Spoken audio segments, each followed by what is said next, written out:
Hello dear student, welcome to Phoenix Edu. We hope કે તમારી બધાની પેટેક્સ એક્ઝામ ખૂબ જ સારી એવી ગઈ હશે. તો આજે આપણે જોવાનું છે સ્ટાન્ડર્ડ 9 ગુજરાતી મીડિયમ સોલ્યુશન. ચલો આપણે સોલ્યુશન કરીએ.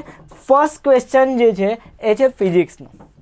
એક પદાર્થ સુરેખ પથ પર અચળ વેગથી ગતિ કરે છે, તો તેણે તત્કાલીન સમય દરમિયાન કાપેલું અંતર જે છે એ કેટલું છે? અંતર આપને આપેલું છે s છે અને સ્થાનાંતર કેટલું છે? d છે. તો આપને ખબર છે કે જ્યારે પદાર્થ સુરેખ પથ પર ગતિ કરે ત્યારે માની લો જો અહીંયા કોઈ તમને એક સુરેખ પથ આપ્યો છે, આ બિંદુ જે છે આ બિંદુ તમારું કેવું બિંદુ થયું? આ બિંદુ તમારું થયું પ્રારંભિક બિંદુ અને આ બિંદુ તમારું કયું છે? અંતિમ બિંદુ. તો આટલું આ પદાર્થે અંતર કાપ્યું છે.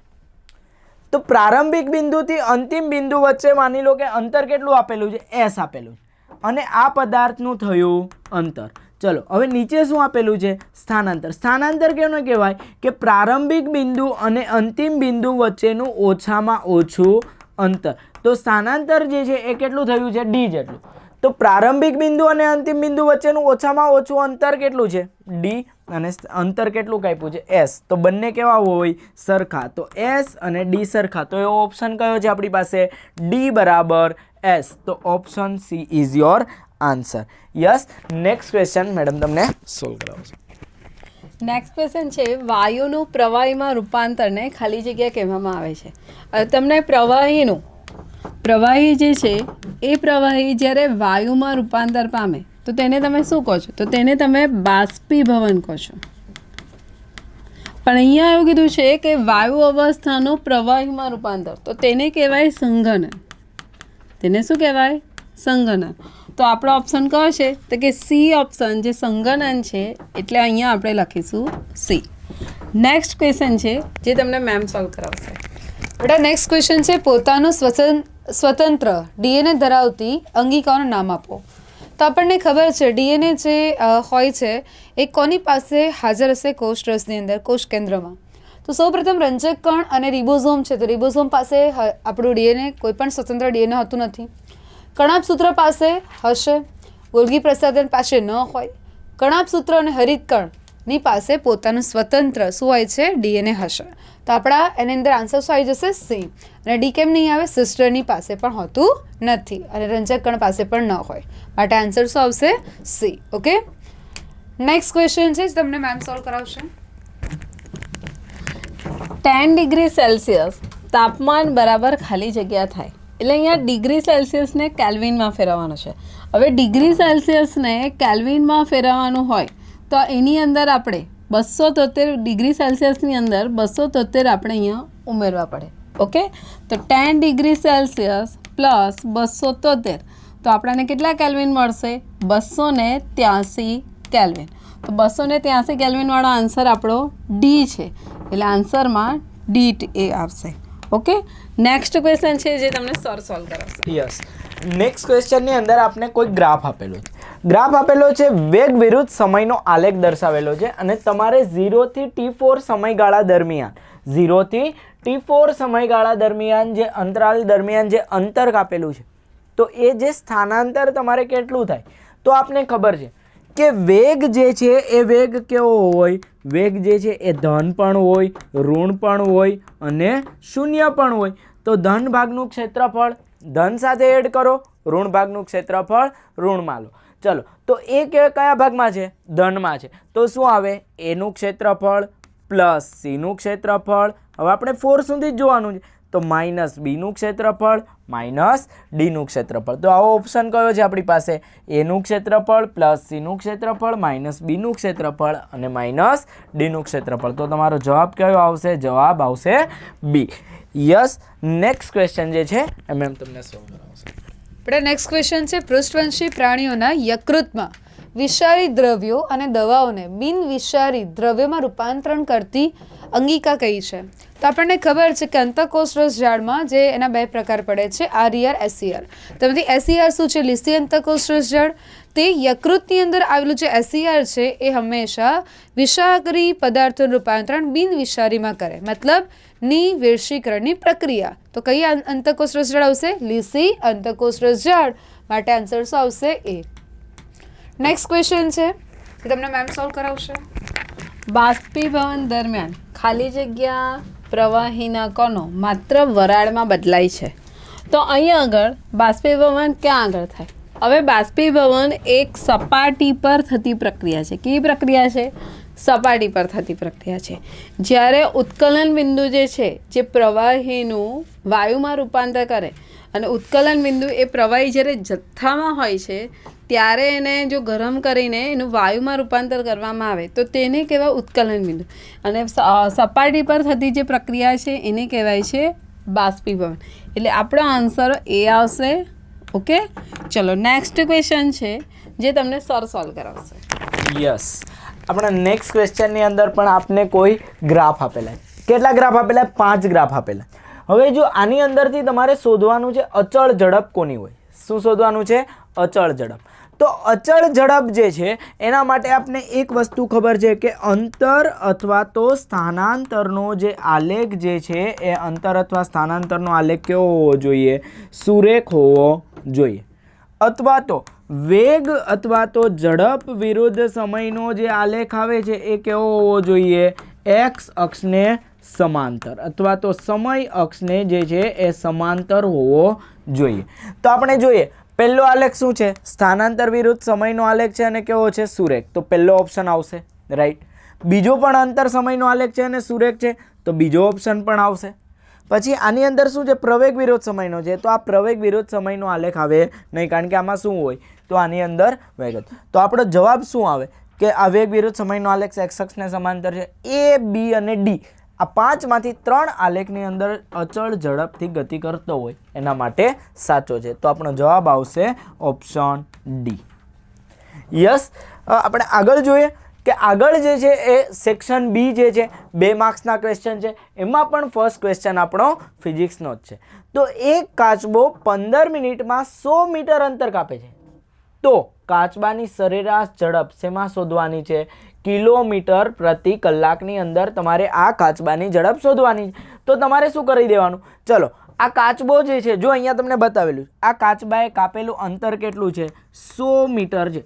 તો 100 મીટરને કિલોમીટરમાં ફેરવી દો. ચલો, S બરાબર 100 મીટર. આને કિલોમીટરમાં ફેરવી દો એટલે કેટલા વડે ભાગવાના? 1000 વડે ભાગી દો. તો કેટલા થઈ ગયા? 1/10 કિલોમીટર. ચલો, ત્યાર પછી તમને આપેલો છે સમય આપેલો. સમય કેટલો છે? 15 મિનિટ. તો 15 મિનિટ મેં સેકન્ડમાં ફેરવો. 15/60 તમે કલાકમાં ફેરવી દો તો 1/4 કલાક 60 વડે ભાગો એટલે શેમાં ફરે? એ કલાકમાં ફરે. તો 1/4 કલાક. હવે શું કરવાનું છે? સરેરાશ ઝડપ. તો સરેરાશ ઝડપનું સૂત્ર શું છે? સરેરાશ ઝડપ બરાબર શું થાય? અંતરના છેદમાં કુલ સમય. કુલ અંતરના છેદમાં કુલ સમય. ચલો, મારી પાસે કાપેલું કુલ અંતર કેટલું છે? કુલ અંતર છે 1/10. 1/10 અને કુલ સમય કેટલો? 1/4. છેદનો છેદ અંશમાં અને અંશનો છેદ છેદમાં. તો 4/10. તો 4/10 એટલે કેટલો જવાબ આવે? 0.4 કિલોમીટરમાં અંતર છે અને સમય કલાકમાં છે. તો કાચબાએ જે છે એ કાચબાની સરેરાશ ઝડપ કિલોમીટર પ્રતિ કલાકમાં આપણે કેટલી લખી શકીએ? 0.4 કિલોમીટર પ્રતિ કલાક. યસ, નેક્સ્ટ ક્વેશ્ચન છે મેમ તમને સોલ્વ કરાવશે. શરતો વ્યાખ્યાયિત કરો. તેમાં છે દ્રાવણ, નિલંબન અને કલિલ.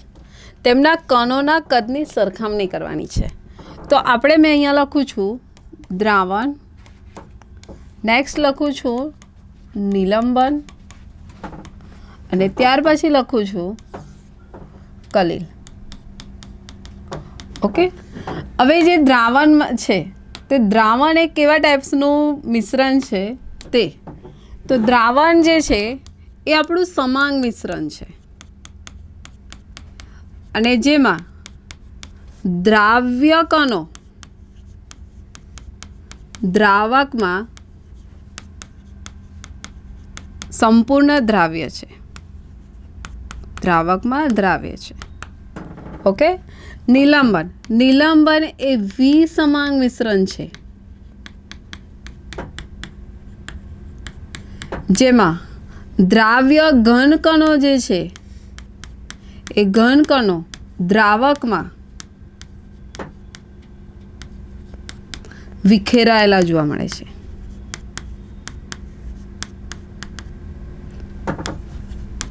ત્યાર પછી કલીલ.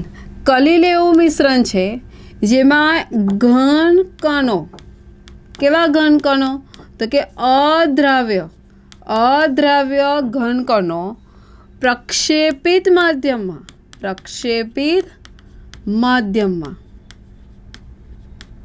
વિખેરાયેલા હોય છે, વિખેરાયેલ છે. ઓકે, હવે દ્રાવણમાં આ દ્રાવ્ય કણો આપણે જોઈ શકતા નથી, તો તેના કણોનું કદ કેટલું છે? તો તેના કણોનું કદ છે 1 નેનોમીટર.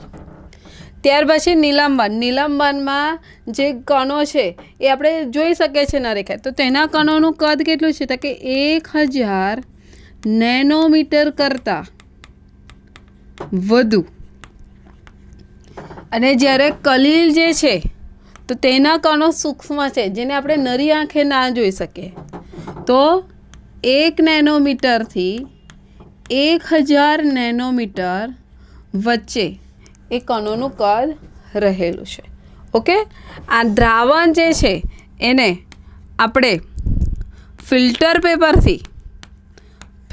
પેપરથી અલગ કરી શકતા નથી. એને કોઈ ભૌતિક ચોક્કસ પદ્ધતિથી અલગ કરી શકાય. જ્યારે નિલંબન જે છે એ ફિલ્ટર પેપરથી અલગ કરી શકાય છે. અને કલીલ જે છે તે સેન્ટ્રીફ્યુગેશન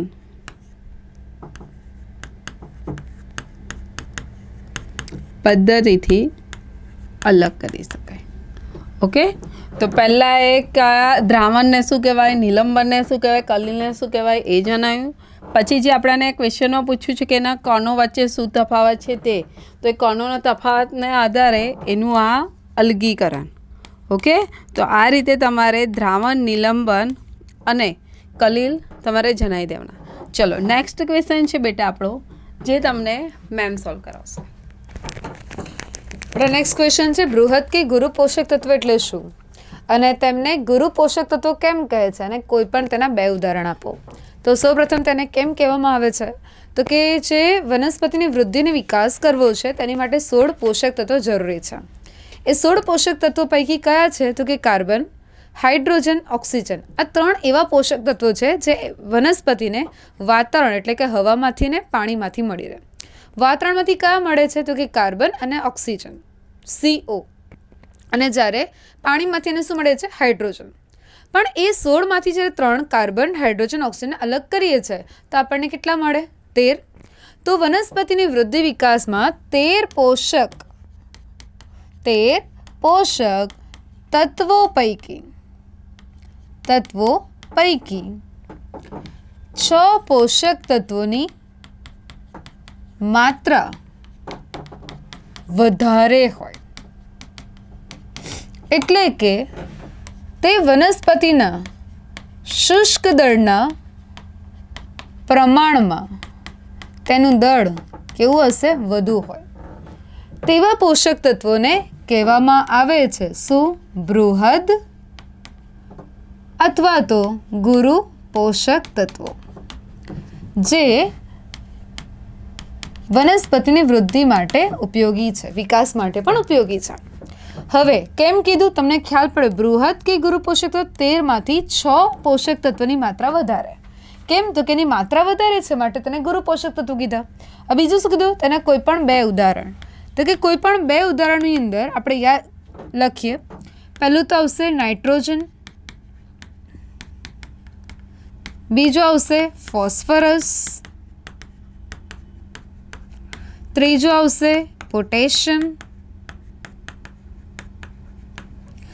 ચોથું મેગ્નેશિયમ એટલે કે Mg+2,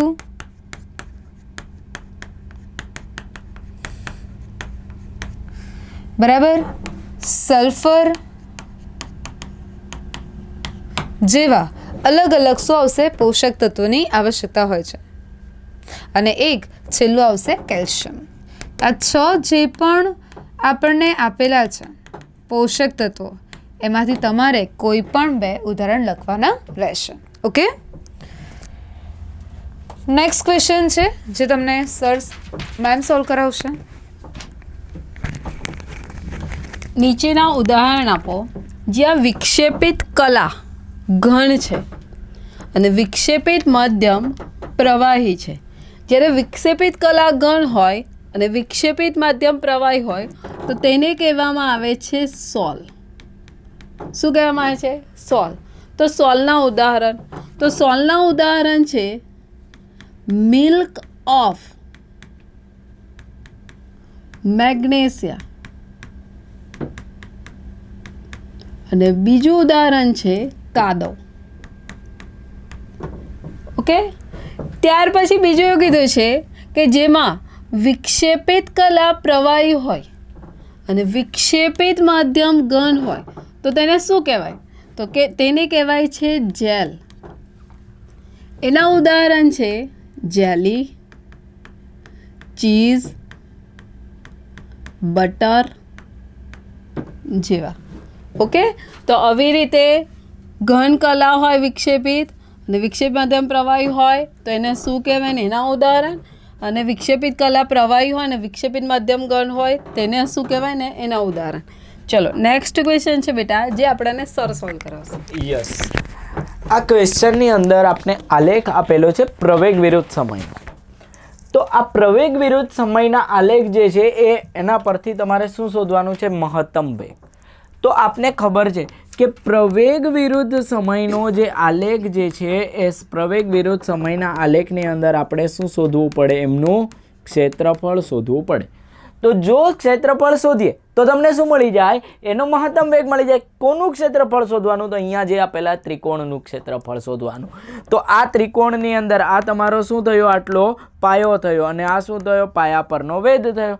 તો આપને ખબર છે કે ત્રિકોણનું ક્ષેત્રફળ શું છે? ત્રિકોણનું ક્ષેત્રફળ નું સૂત્ર છે 1/2 પાયો ગુણ્યા પાયા પરનો વેધ. તો પાયો કેટલો આપેલો છે? પાયાની કિંમત જુઓ તમારે અહીંયા કેટલા આપેલા છે? 11. તો પાયો બરાબર 11. વેધ, પાયા પરનો વેધ અહીંયા કેટલો આપેલો છે? 10. તો અહીંયા ગુણ્યા 10. છેદ ઉડાડી દો. 2 પંચા 10, 11 પંચા 55. ચલો, આ તમને શું મળી ગયું? એમનું ક્ષેત્રફળ. ક્ષેત્રફળ એટલે તમારો શું થયો? તો કે એમનો મહત્તમ વેગ થયો કહેવાય. તો મહત્તમ વેગ કેટલો? 55 મીટર પ્રતિ સેકન્ડ.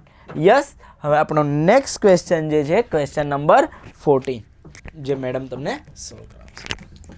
સેક્શન સી, જેમાં ફર્સ્ટ બધા ક્વેશ્ચન તમારા 3 માર્કના હશે.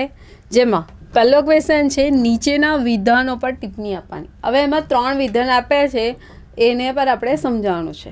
ઓકે, તો પહેલું વિધાન શું છે તે? તો કે બાષ્પીભવન ઠંડક ઉત્પન્ન કરે છે. બાષ્પીભવન એ ઠંડક ઉત્પન્ન કરે છે, એનું કારણ આપવાનું છે. કેવી રીતે ઠંડક ઉત્પન્ન કરે તે? તો પહેલું છે કે બાષ્પીભવન જે છે, બાષ્પીભવન એટલે શું? તો કે બાષ્પીભવન એટલે આપણે આગળ હમણાં જોયું કે પ્રવાહી જે છે એ પ્રવાહીનું વાયુમાં રૂપાંતર થાય તો તેને બાષ્પીભવન કહેવાય. હવે એક્ઝામ્પલ તરીકે જ્યારે ઉનાળામાં ગરમી લાગે ત્યારે આપણે છત પર કે આપણા જે આંગણના ચોક હોય ત્યાં આગળ પાણી છાંટીએ છીએ.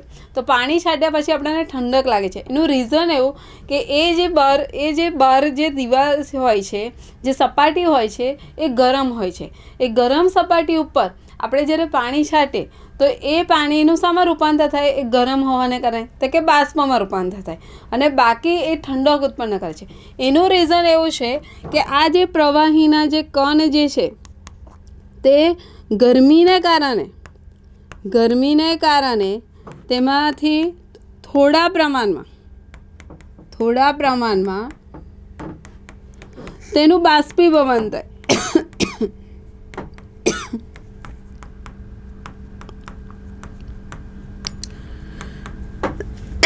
અને અમુક કણો જે છે એ ત્યાં એવા ને એવા રહી જાય છે જેનું બાષ્પીભવન થતું નથી. અને એ રહી ગયેલા કણો ત્યાં આગળ શું ઉત્પન્ન કરે છે? ઠંડક ઉત્પન્ન કરે છે. એટલે બાષ્પીભવનને કારણે ઠંડક ઉત્પન્ન થાય છે.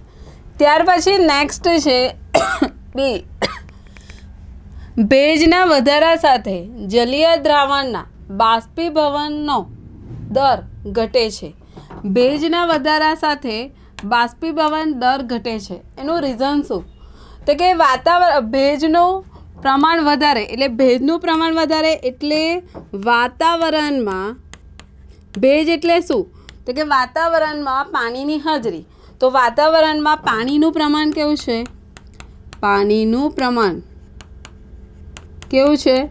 વધુ છે. ઓકે, ભેજ હોય એટલે વાતાવરણમાં પાણીનું પ્રમાણ પહેલેથી કેવું છે? વધુ છે.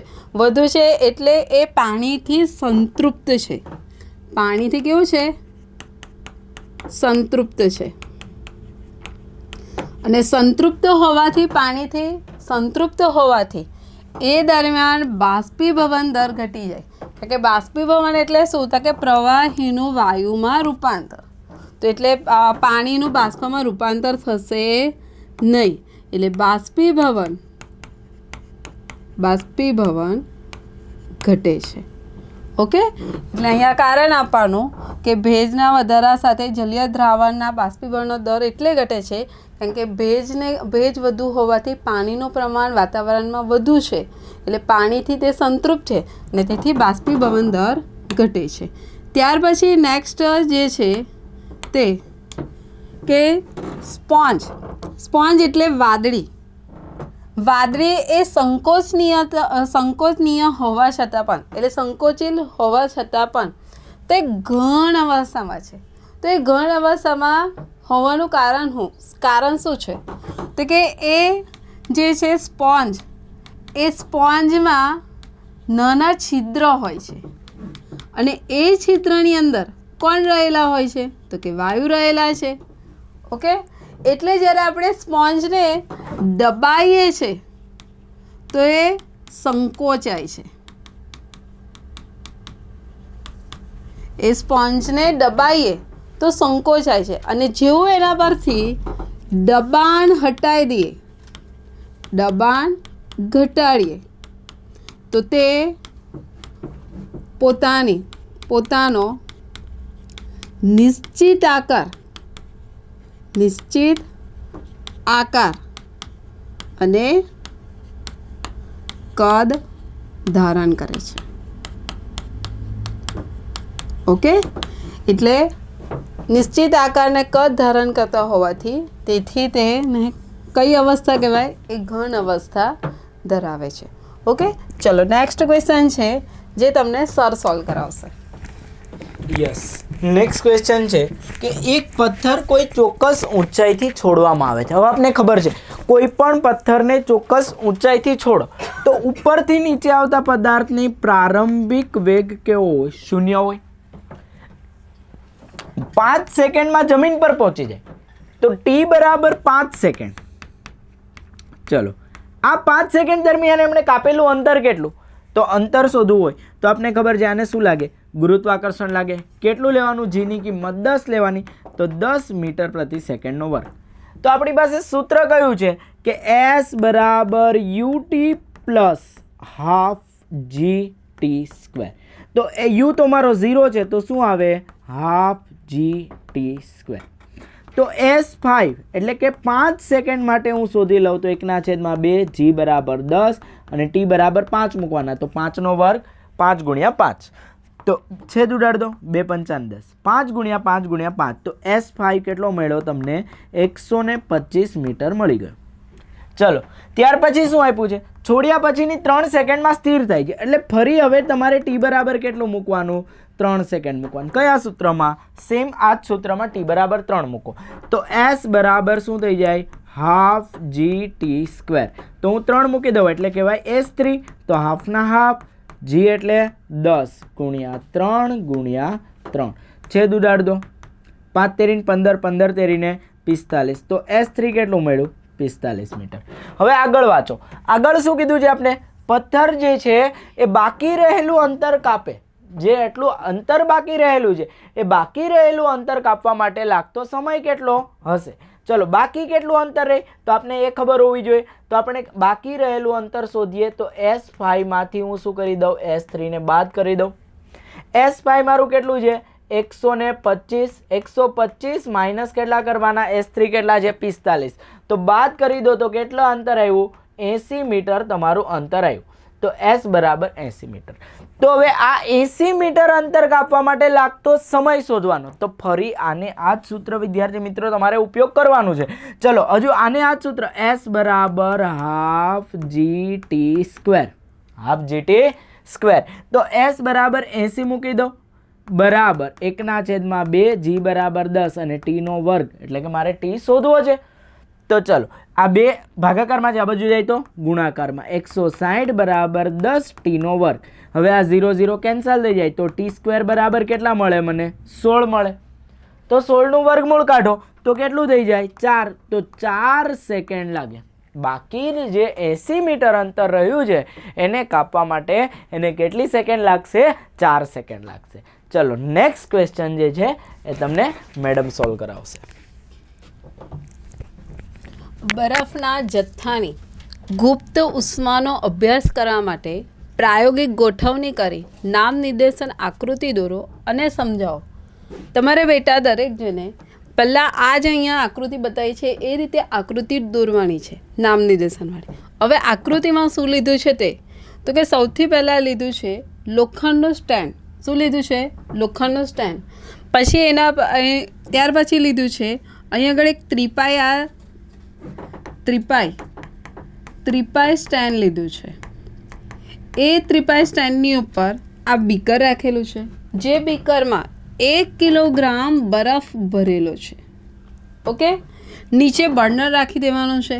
ત્યાર પછી એ બીકરમાં આ સ્ટેન્ડમાંથી લગાવેલ જે થર્મોમીટર છે એ આ થર્મોમીટરનો જે નીચેનો ભાગ જે છે એ બરફની અંદર ડૂબે એ રીતે થર્મોમીટર ગોઠવવાનો છે.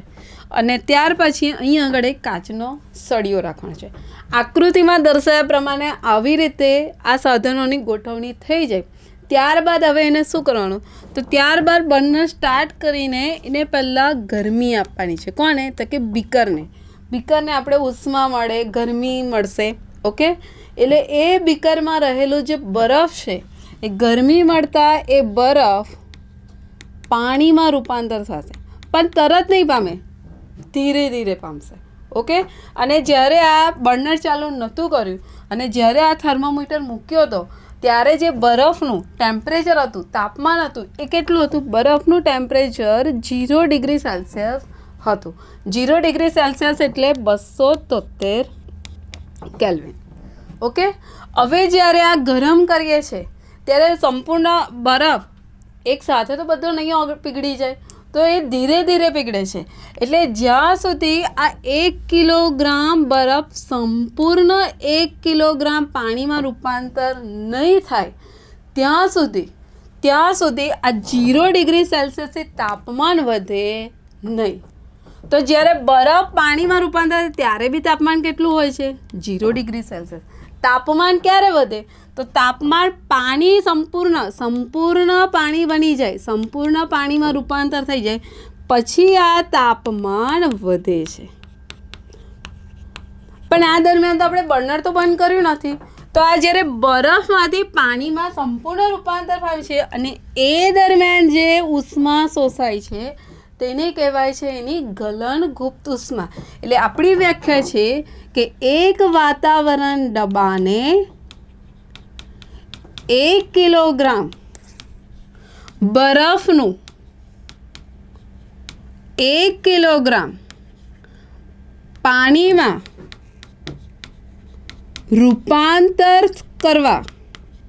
રૂપાંતર કરતા જે ઉષ્માનું શોષણ થાય છે તેને તેની ગલનગુપ્ત ઉષ્મા કહેવાય છે. એટલે વ્યાખ્યા કે એક વાતાવરણ ડબ્બાને 1 કિલોગ્રામ ઘન પદાર્થ શામાં રૂપાંતર પામે છે, તો કે પ્રવાહીમાં રૂપાંતર પામે અને એ દરમિયાન જે ઉષ્મા શોષાય તેને આપણે શું કહીએ છીએ, તો તેને આપણે કહીએ છીએ ગુપ્ત ઉષ્મા. તો આપણે બરફની ગલનગુપ્ત ઉષ્મા કેટલી છે? તો બરફની ગલનગુપ્ત ઉષ્મા છે, બરફની ગલનગુપ્ત ઉષ્મા છે 334 કિલો જૂલ પ્રતિ કિલોગ્રામ છે. બરફની ગલન, એનો અર્થ એવો થાય છે કે 1 કિલોગ્રામ બરફ 1 કિલોગ્રામ પાણીમાં રૂપાંતર કરવા જે ઉષ્મા શોષાય એ કેટલી ઉષ્મા છે?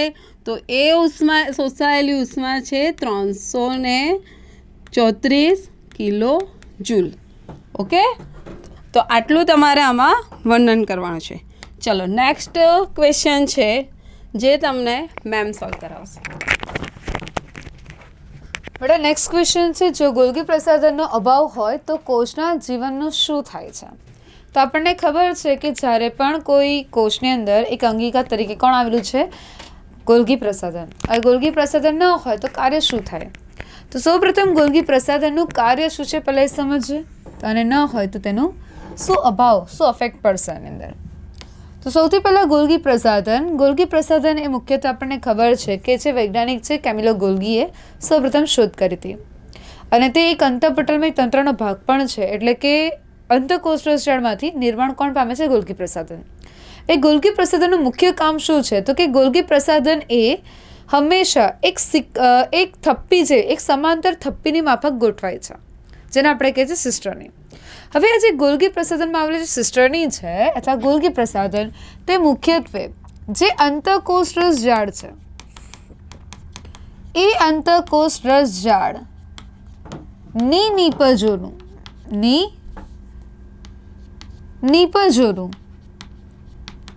પેકેજિંગ કરે, એટલે કે તેનું રૂપાંતરણ કરશે. એટલે પેકેજિંગ, જેમ કે પ્રોટીન છે તો ગ્લાયકોપ્રોટીન, લિપિડ છે તો ગ્લાયકોલિપિડ રીતે. બીજું છે તેનું કાર્ય, તેને રૂપાંતરણ કરવાનું કાર્ય. જે પણ નિપજો છે તેનું રૂપાંતરણ કરશે, અને ગોલ્ગી પ્રસાધન એ જે પણ નિપજો છે તેનો સંગ્રહ પણ કરે છે.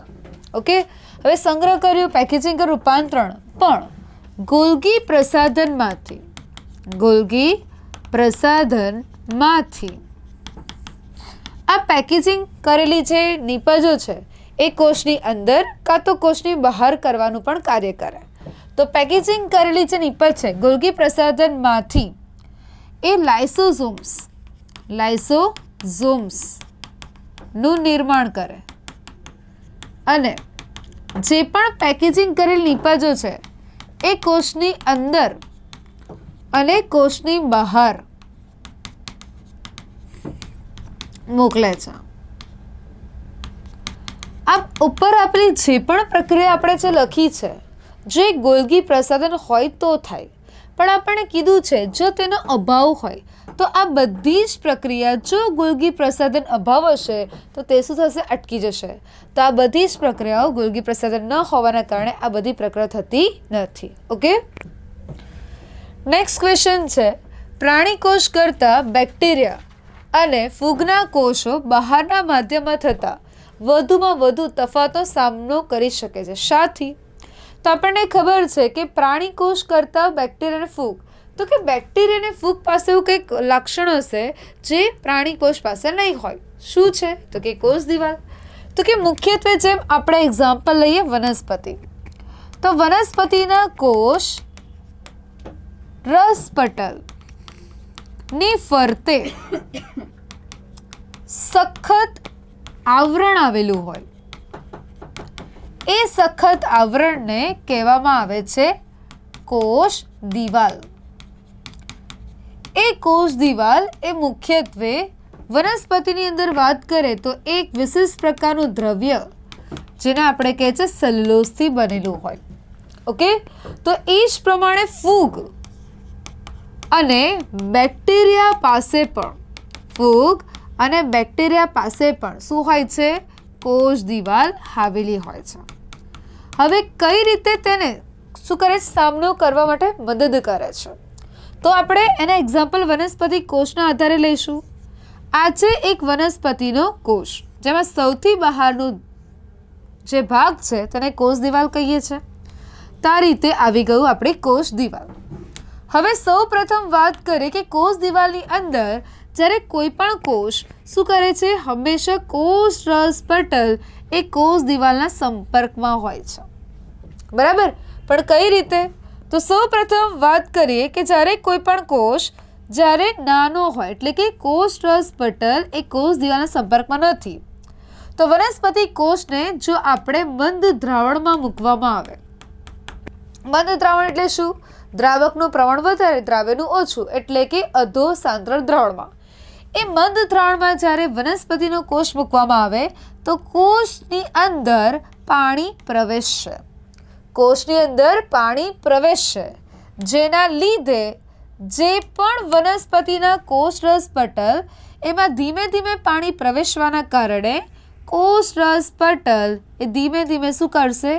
કોષમાં પાણી પ્રવેશતા ફૂલશે, એટલે કે તે કોષ દિવાલના સંપર્કમાં આવે છે, બરાબર. પણ કઈ પ્રક્રિયા દ્વારા? આશ્રુતિની પ્રક્રિયા દ્વારા. હવે જેમ જેમ અંદર પાણી પ્રવેશી રહ્યું છે તેમ તેમ વનસ્પતિના કોષની દિવાલ તેને શું કરે છે? વિરુદ્ધ દિશા તરફ શું કરે છે? દબાણ લગાવે. જેમ જેમ કોષ રસ પટલ ફૂલતો જાય તો તેની બહાર તો કોણ છે? કોષ દિવાલ. તો જેમ કોષ રસ પટલ ફૂલે છે તો એ કોષ રસ પટલ કોષ દિવાલ સામે શું કરે છે? વિરુદ્ધ દબાણ ઉદ્ભવ કરે.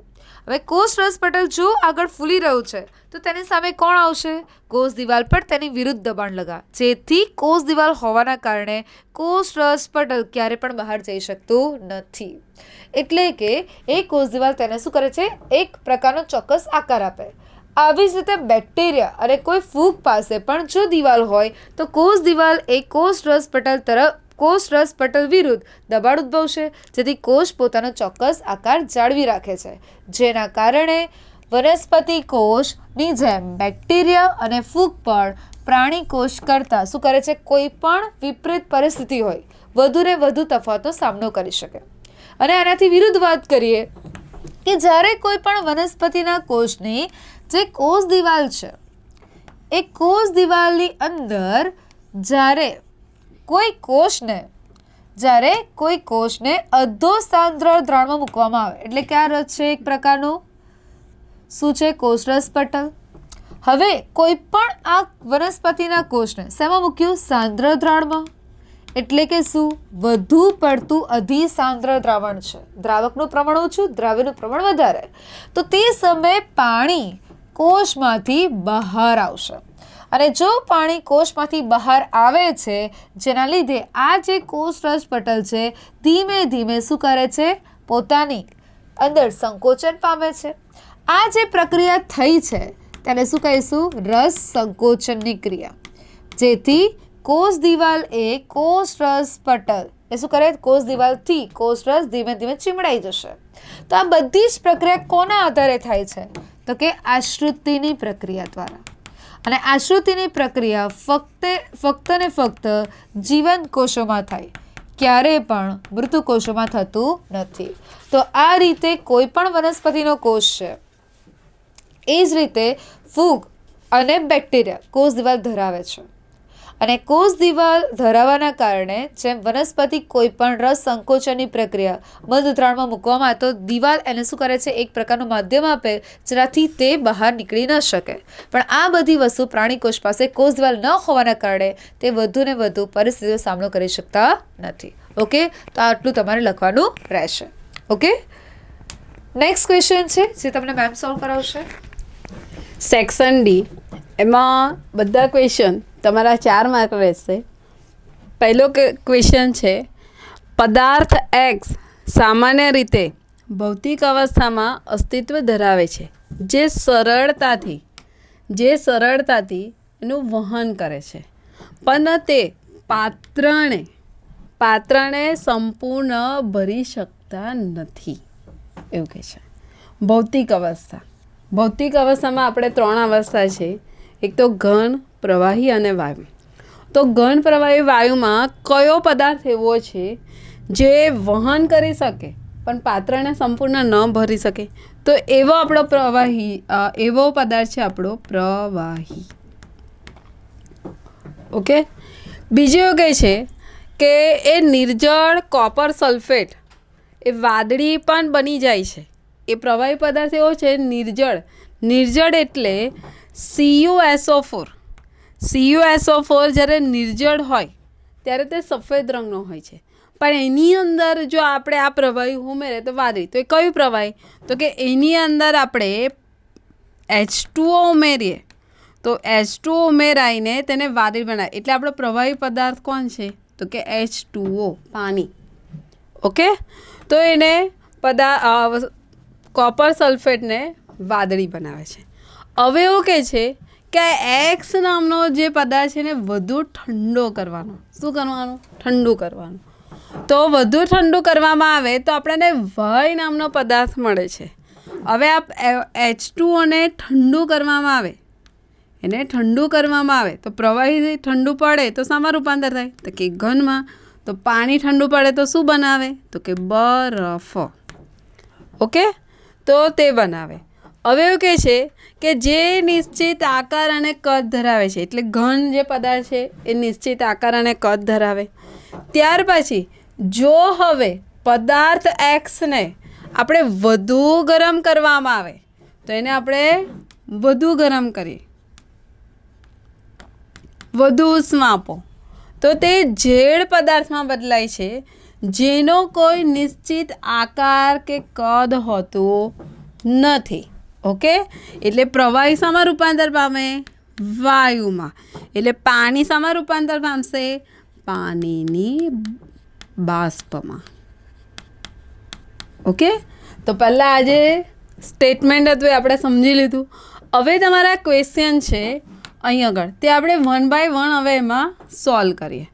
તો એમાં પહેલો ક્વેશ્ચન એવું છે કે પદાર્થના નામ આપો એક્સ, વાય અને ઝેડ. ઓકે, તો ભૌતિક અવસ્થામાં અસ્તિત્વ સરળતાથી વહન કરે પણ સંપૂર્ણપણે ભરી ના શકે એવો એક્સ પદાર્થ કયો? તો એક્સ પદાર્થ એટલે આપણો પ્રવાહી. એટલે એક્સ એટલે પ્રવાહી. પછી વય. વય આપણું શું છે? તો કે વય જે છે એ આપણે અહીંયા એવું કીધું કે એને વધુ ઠંડુ પાડો તો એ વયમાં વધુ ઠંડુ, પ્રવાહીને ઠંડુ પાડ્યું એટલે ઘન, એટલે વય એટલે ઘન આવે. ત્યાર પછી ઝેડ પદાર્થ શું છે? તો ઝેડ પદાર્થ અહીં આગળ એવું કીધું છે કે જેને આપણે એક્સ પદાર્થને આપણે વધુ ગરમ કરીએ તો આપણને ઝેડ. તો ઝેડ પદાર્થ આપણો વાયુ છે. તો એક્સ કોણ છે? તો કે એક્સ આપણો પ્રવાહી, વાય આપણું ઘન અને ઝેડ આપણું શું છે? વાયુ. ઓકે, એટલે પહેલા ક્વેશ્ચન સોલ્વ થઈ ગયો આપણો. હવે બીજા ક્વેશ્ચનમાં શું કીધું છે? એક્સનું વાયમાં રૂપાંતર કરવાની પ્રક્રિયાને શું તરીકે ઓળખાય છે? તો પ્રવાહીનું જ્યારે ઘનમાં રૂપાંતર થાય તો તેને શું કહેવાય? તો તે પ્રક્રિયાને કહેવાય છે પ્રવાહીનું ઘનમાં, તેને કહેવાય ઘનીભવન, ઠારણ અથવા સ્ફટિકીકરણ. તો આ ત્રણમાંથી કોઈ પણ એક વર્ડ લખ્યો હશે તો એ સાચું. ઓકે, તો બી આન્સર આપણો થઈ ગયો સોલ્વ. ત્યાર પછી કયા તાપમાને એક્સનું વાયુમાં રૂપાંતર થાય? એટલે પાણી જે છે બરફમાં કયા તાપમાને રૂપાંતર પામે? તો પાણી જે છે બરફમાં 0 ડિગ્રી સેલ્સિયસે પામે, એટલે કે ઇઝ ઇક્વલ ટુ 273 કેલ્વિન. તો કોઈ કેલ્વિનમાં આન્સર લખ્યો હશે, સેલ્સિયસમાં લખ્યો હશે, બંને ચાલશે. ત્યાર પછી આપણો ડી છે કે એક્સનું ઝેડમાં રૂપાંતર થાય, એટલે પ્રવાહીનું વાયુમાં રૂપાંતર થાય તો એ થવાની પ્રક્રિયાને શું કહેવામાં આવે છે? તો પ્રવાહીનું વાયુમાં રૂપાંતર થાય તો તેને આપણે શું કહીએ છીએ? બાષ્પીભવન. ઓકે, તો આપણો ડીનો આન્સર છે બાષ્પીભવન. ત્યાર પછી લાસ્ટ કીધું છે કે કયા તાપમાને એક્સનું ઝેડમાં રૂપાંતર થાય? તો પાણી બાષ્પમાં ક્યારે રૂપાંતર થાય? કેટલા તાપમાને? તો કે 100 ડિગ્રી સેલ્સિયસે. કેટલી ડિગ્રી સેલ્સિયસ? 100 degree Celsius. કોઈ 373 કેલ્વિન એની જગ્યાએ લખ્યો હશે તો પણ રાઈટ છે. ઓકે, તો આ રીતે તમારે A, B, C, D અને E ના ક્વેશ્ચનના આન્સર 1 by 1 આપવાના છે. નેક્સ્ટ ક્વેશ્ચન છે આપણો જે તમને સર સોલ્વ કરાવશે. યસ. નેક્સ્ટ ક્વેશ્ચનમાં આપણે દાખલો આપેલો છે.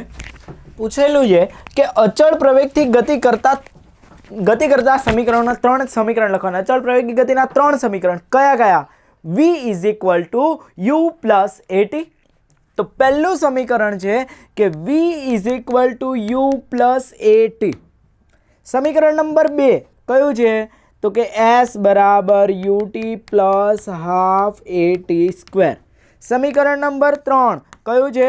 V square minus u square બરાબર 2as. ચલો સમીકરણ લખાઈ ગયા. પછી શું કીધું છે કે એમના બધા જ પદનો અર્થ સમજાવો. તો કે આ પદની અંદર v આવે છે, u આવે છે, a આવે છે, t આવે છે અને s આવે છે. આને શું કહેવાય? તો કે u જે છે, u એટલે શું થયો મારો? u એટલે કહેવાય પ્રારંભિક વેગ. v એટલે શું કહેવાય? v એટલે એને કહેવાય અંતિમ વેગ. ચલો t એટલે શું કહેવાય? t એટલે એને કહેવાય સમય. a એટલે તમારો શું થઈ ગયો? પ્રવેગ. અને s એટલે શું થઈ ગયું? તમારું અંતર. તો આની અંદર જેટલા પણ પદ આવેલા છે એ બધા જ પદને આપણે શું કરી દીધા? સમજાવી દીધા. ચલો ત્યાર પછી તમને દાખલો આપેલો છે. તો દાખલાની અંદર જુઓ શું કહ્યું છે કે એક કાર 10 સેકન્ડમાં 72 કિલોમીટર પ્રતિ કલાકનો વેગ પ્રાપ્ત કરે. તો કાર પ્રારંભમાં કેવી હશે? સ્થિર સ્થિતિથી ગતિની શરૂઆત કરે એટલે u બરાબર શું આવે? 0. અને t બરાબર કેટલી સેકન્ડ? 10 સેકન્ડની અંદર એમણે કેટલો વેગ v પ્રાપ્ત કર્યો? 72 કિલોમીટર પ્રતિ કલાક. તો આ કિલોમીટર પ્રતિ કલાકને શેમાં ફેરવવાના? મીટર પ્રતિ સેકન્ડમાં. ચલો 5/18 વડે હું શું કરી દઉં? ગુણાકાર કરી દઉં. તો શેમાં ફરી ગયું? મીટર પ્રતિ સેકન્ડની અંદર ફરી ગયું. 18 ચોક 72, 4 પંચાને 20. તો v કેટલો થઈ ગયો? 20 મીટર પ્રતિ સેકન્ડ. ચલો હવે તમારે પહેલું શું શોધવાનું છે? પ્રવેગ શોધવાનો છે. તો પ્રવેગનું સૂત્ર યાદ કરો. પ્રવેગ બરાબર શું થાય છે? પ્રવેગ બરાબર થાય છે a. તો a બરાબર v માઇનસ યુ છેદમાં t. ચલો v ની કિંમત કેટલી છે? 20. u બરાબર 0, t બરાબર 10 જે તમે લખેલા છે અહીંયા. ચલો 20 માઇનસ 0 એટલે શું થાય? 20. 20 ભાગ્યા 10 એટલે કેટલો પ્રવેગ મળી ગયો? 2 મીટર પ્રતિ સેકન્ડ સ્ક્વેરનો પ્રવેગ તમને મળી ગયો. ચલો ત્યાર પછી તમારે શું શોધવાનું છે? ત્યાર પછી આપણે નેક્સ્ટ જે છે એ સરેરાશ વેગ શોધવાનો. તો સરેરાશ વેગનું સૂત્ર કયું? સરેરાશ વેગ v એવરેજ બરાબર u plus v divide by 2. તો u કેટલો? 0. v આપને કેટલો આપેલો છે?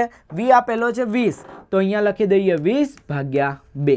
તો 20 ભાગ્યા 2 એટલે કેટલું આવે? 10 મીટર પ્રતિ સેકન્ડ. તો આ મળી ગયો તમને સરેરાશ વેગ. ચલો હવે ત્રીજું શું શોધવાનું છે કે આ જે સમય જે છે એ સમય દરમિયાન કાપેલું અંતર શોધવાનું. અંતર એટલે શું? s. તો s માટેનું સૂત્ર કયું? s બરાબર ut plus half a t square. તો u બરાબર 0 છે તો હું ખાલી સૂત્રમાં શું લખું? s બરાબર હાફ એટી સ્ક્વેર.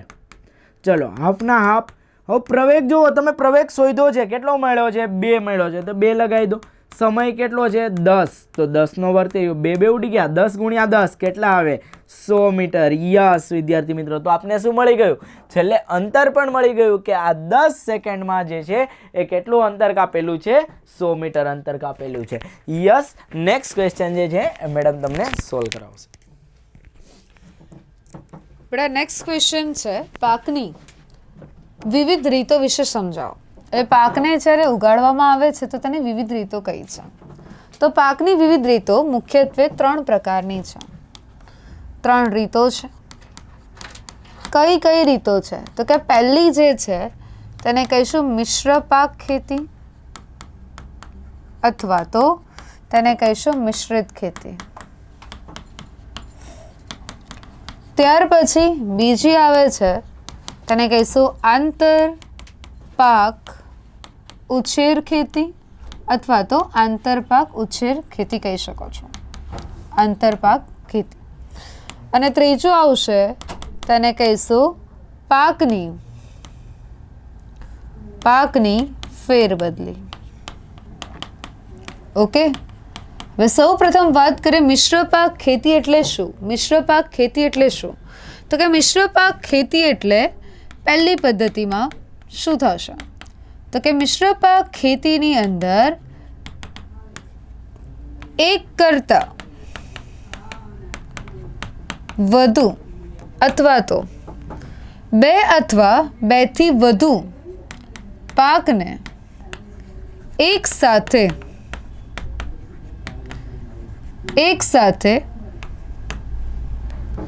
એક ખેતરમાં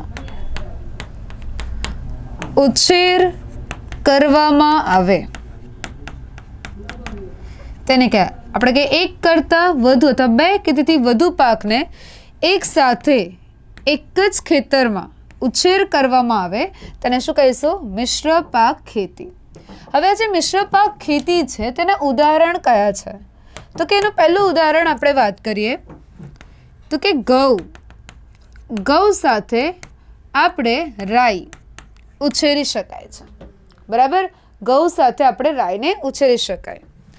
તે સાથે મગફળી અને તેના સાથે સૂર્યમુખી પણ ઉછેરી શકાય છે. ઘઉં સાથે ચણાને પણ ઉછેરી શકાય. તો આ બધા પાકની અંદર જો કોઈ એક પાકની જે સંભાવના છે એટલે કે પાક બગડવાની જે સંભાવના છે ઓછી કરી શકાય. તો કોઈ એક જ પાકને જે નુકસાન થાય તેને અટકાવવા માટે કઈ ખેતી કરીશું આપણે?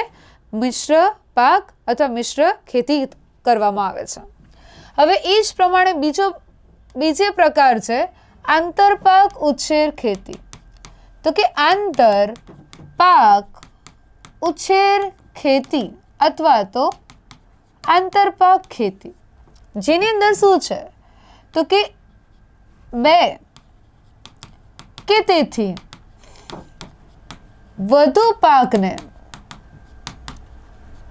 એક સાથે એક ખેતરમાં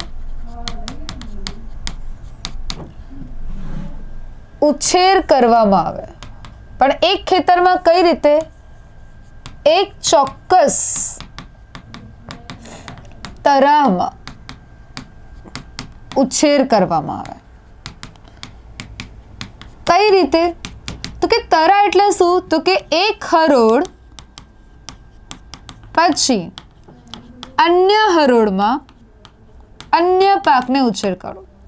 એક હરોળમાં એક પાકને ઉછેર કરો અને અન્ય હરોળમાં શું કરશે? અન્ય હરોળમાં અન્ય પાકને ઉછેર કરો. તેને શું કહેવામાં આવે છે? મિશ્ર ખેતી તરીકે ઓળખીશું.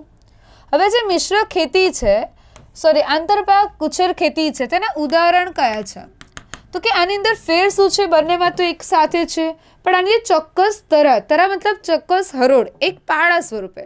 પહેલી હરોળ એક સીધી લાઈનની અંદર વાત કરીએ હરોળમાં એક ચોક્કસ પાક, બીજી હરોળમાં બીજો ચોક્કસ પાક, એ રીતે કરવામાં આવે.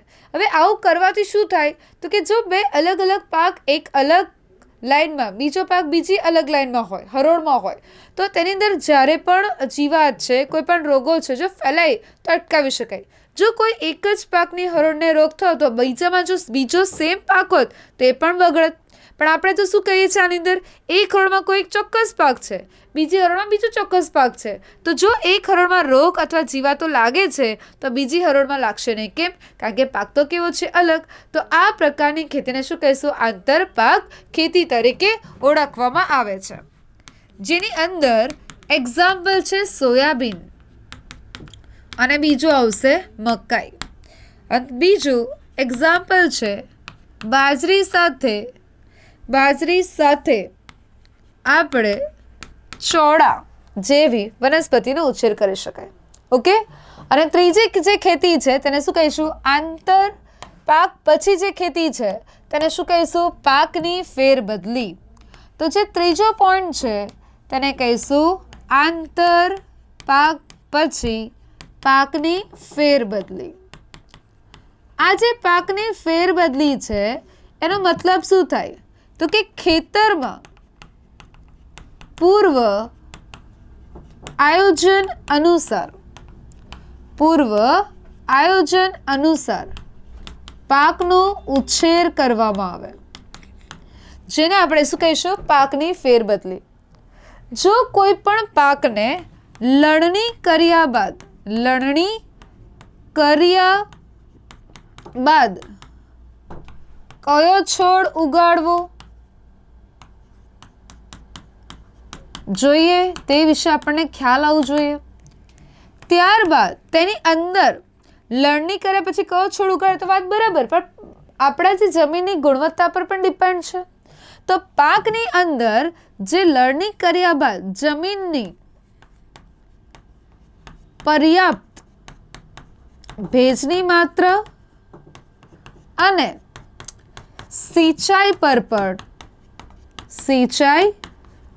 પર પણ આધાર રાખે છે. જો આ ચોક્કસ પ્રમાણે આ રીતે યોગ્ય રીતે કરવામાં આવે પાકની ફેરબદલી, જેથી આપણે એક વર્ષમાં 2 અથવા 3 જેટલા અલગ અલગ પાકનો ઉછેર કરી શકાય. ઓકે, તો આ પ્રમાણે પાકની રીતો 3 છે. કઈ? મિશ્ર ખેતી, આંતરપાક ખેતી અને ત્રીજું કયું છે? પાકની ફેરબદલી.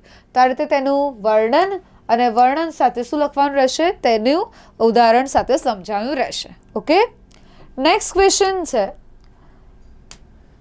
આંતરકોષીય વહન અને ઉત્પાદક સપાટી તરીકે અંતઃકોષરસ ઝાડનું કાર્ય વર્ણવો. આંતરકોષીય કોષની અંદર કઈ રીતે વહન થાય છે અને તેની અંદર ઉત્પાદક સપાટી તરીકે અંતઃકોષરસ ઝાડ કઈ રીતે કામ કરે.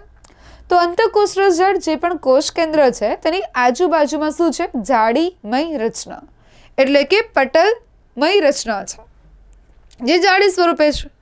તો આ જે અંતઃકોષરસ ઝાડ છે, એક તો કોષની અંદર એટલે કે કોષ કેન્દ્ર ની તરત જ પછી કેવી છે? જાડા જેવી રચના છે. તો તેની અંદર અંતઃકોષરસ ઝાડ, નામમાં જ તેનો અર્થ છે કે કોષરસની અંદરની તરફ જાડા જેવી રચના, જેના મુખ્યત્વે 2 પ્રકાર પડે છે. કયા? તો કે પહેલું તો આવે છે જેને આપણે કહીશું કણિકામય અંતઃકોષરસ ઝાડ. જ્યારે બીજો પ્રકાર પડે છે તેને કહીશું કણિકા વિહીન અંતઃકોષરસ ઝાડ. ઓકે, હવે આની અંદર વાત કરીએ જો કણિકામય એટલે શું?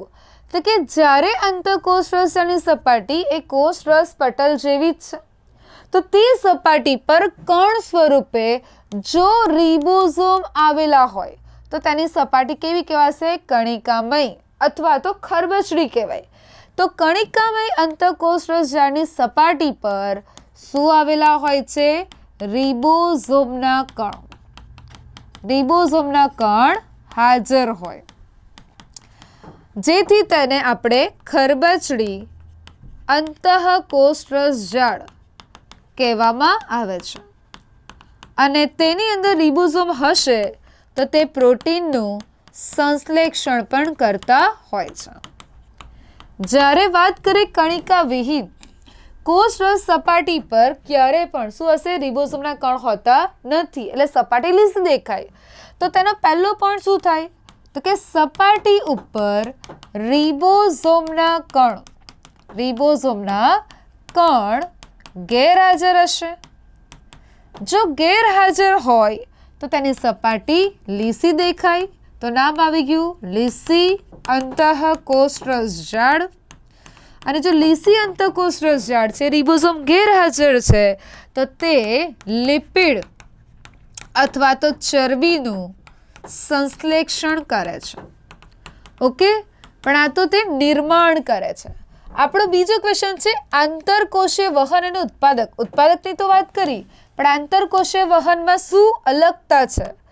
તો કે જ્યારે પ્રોટીન અને લિપિડ જે બને છે, તો કે અંતઃકોષરસ દ્વારા જે પ્રોટીન બન્યું, જે લિપિડ બને છે, એ મુખ્યત્વે કોષરસ પટલના નિર્માણ માટે ઉપયોગી છે. એ પ્રક્રિયાને કહેવામાં આવે છે જૈવ સંશ્લેષણની ક્રિયા. ઓકે, ત્યારબાદ આ જે લિપિડ અને પ્રોટીન છે એ મુખ્યત્વે અમુક લિપિડ અથવા તો અમુક પ્રોટીન એ સજીવોના શરીરમાં એક તો રસાયણ તરીકે ઉત્સેચક અને અંતઃસ્ત્રાવનું નિર્માણ કરવા માટે ઉપયોગી છે.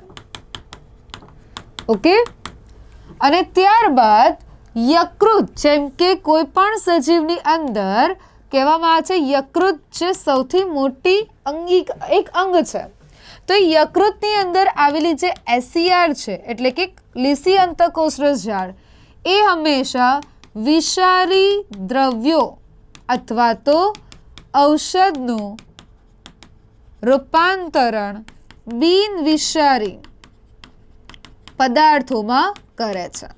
તો આ પણ તેનું કાર્ય આવે. અને ત્યારબાદ તેની અંદર જ્યારે કોઈ પણ કોષની અંદર કોષ કેન્દ્ર છે, તેની આજુબાજુમાં કીધું કે અંતઃકોષરસ ઝાડ છે, તો કોષ કેન્દ્ર અને કોષરસ, કોષ કેન્દ્ર અને કોષરસ વચ્ચે મુખ્યત્વે પ્રોટીનનું વહન કરે છે. બરાબર, એટલે કોષરસ વચ્ચે પદાર્થ તરીકે મુખ્યત્વે પ્રોટીનનું વહન કરવા માટે ઉપયોગી છે.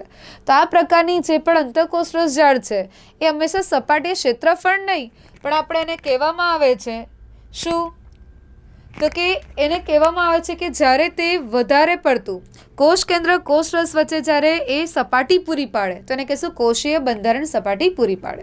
તો ફૂલી આટલું તમને સમજ પડી હશે. Okay, thank you. ઓકે, કેમ છો વિદ્યાર્થી મિત્રો? ચલો હવે આપણે જોઈએ મેથ્સનું સોલ્યુશન. બરાબર, તો અહીંયા એમસીક્યુમાં પહેલો એમસીક્યુ છે તમારો કે 3.25 બાર બરાબર કેટલા થાય. બરાબર, તો આપણે 9મા ધોરણમાં ભણ્યા છે બેટા અહીંયા આગળ કે અહીંયા આપણે ધારી લઈએ કે ધારો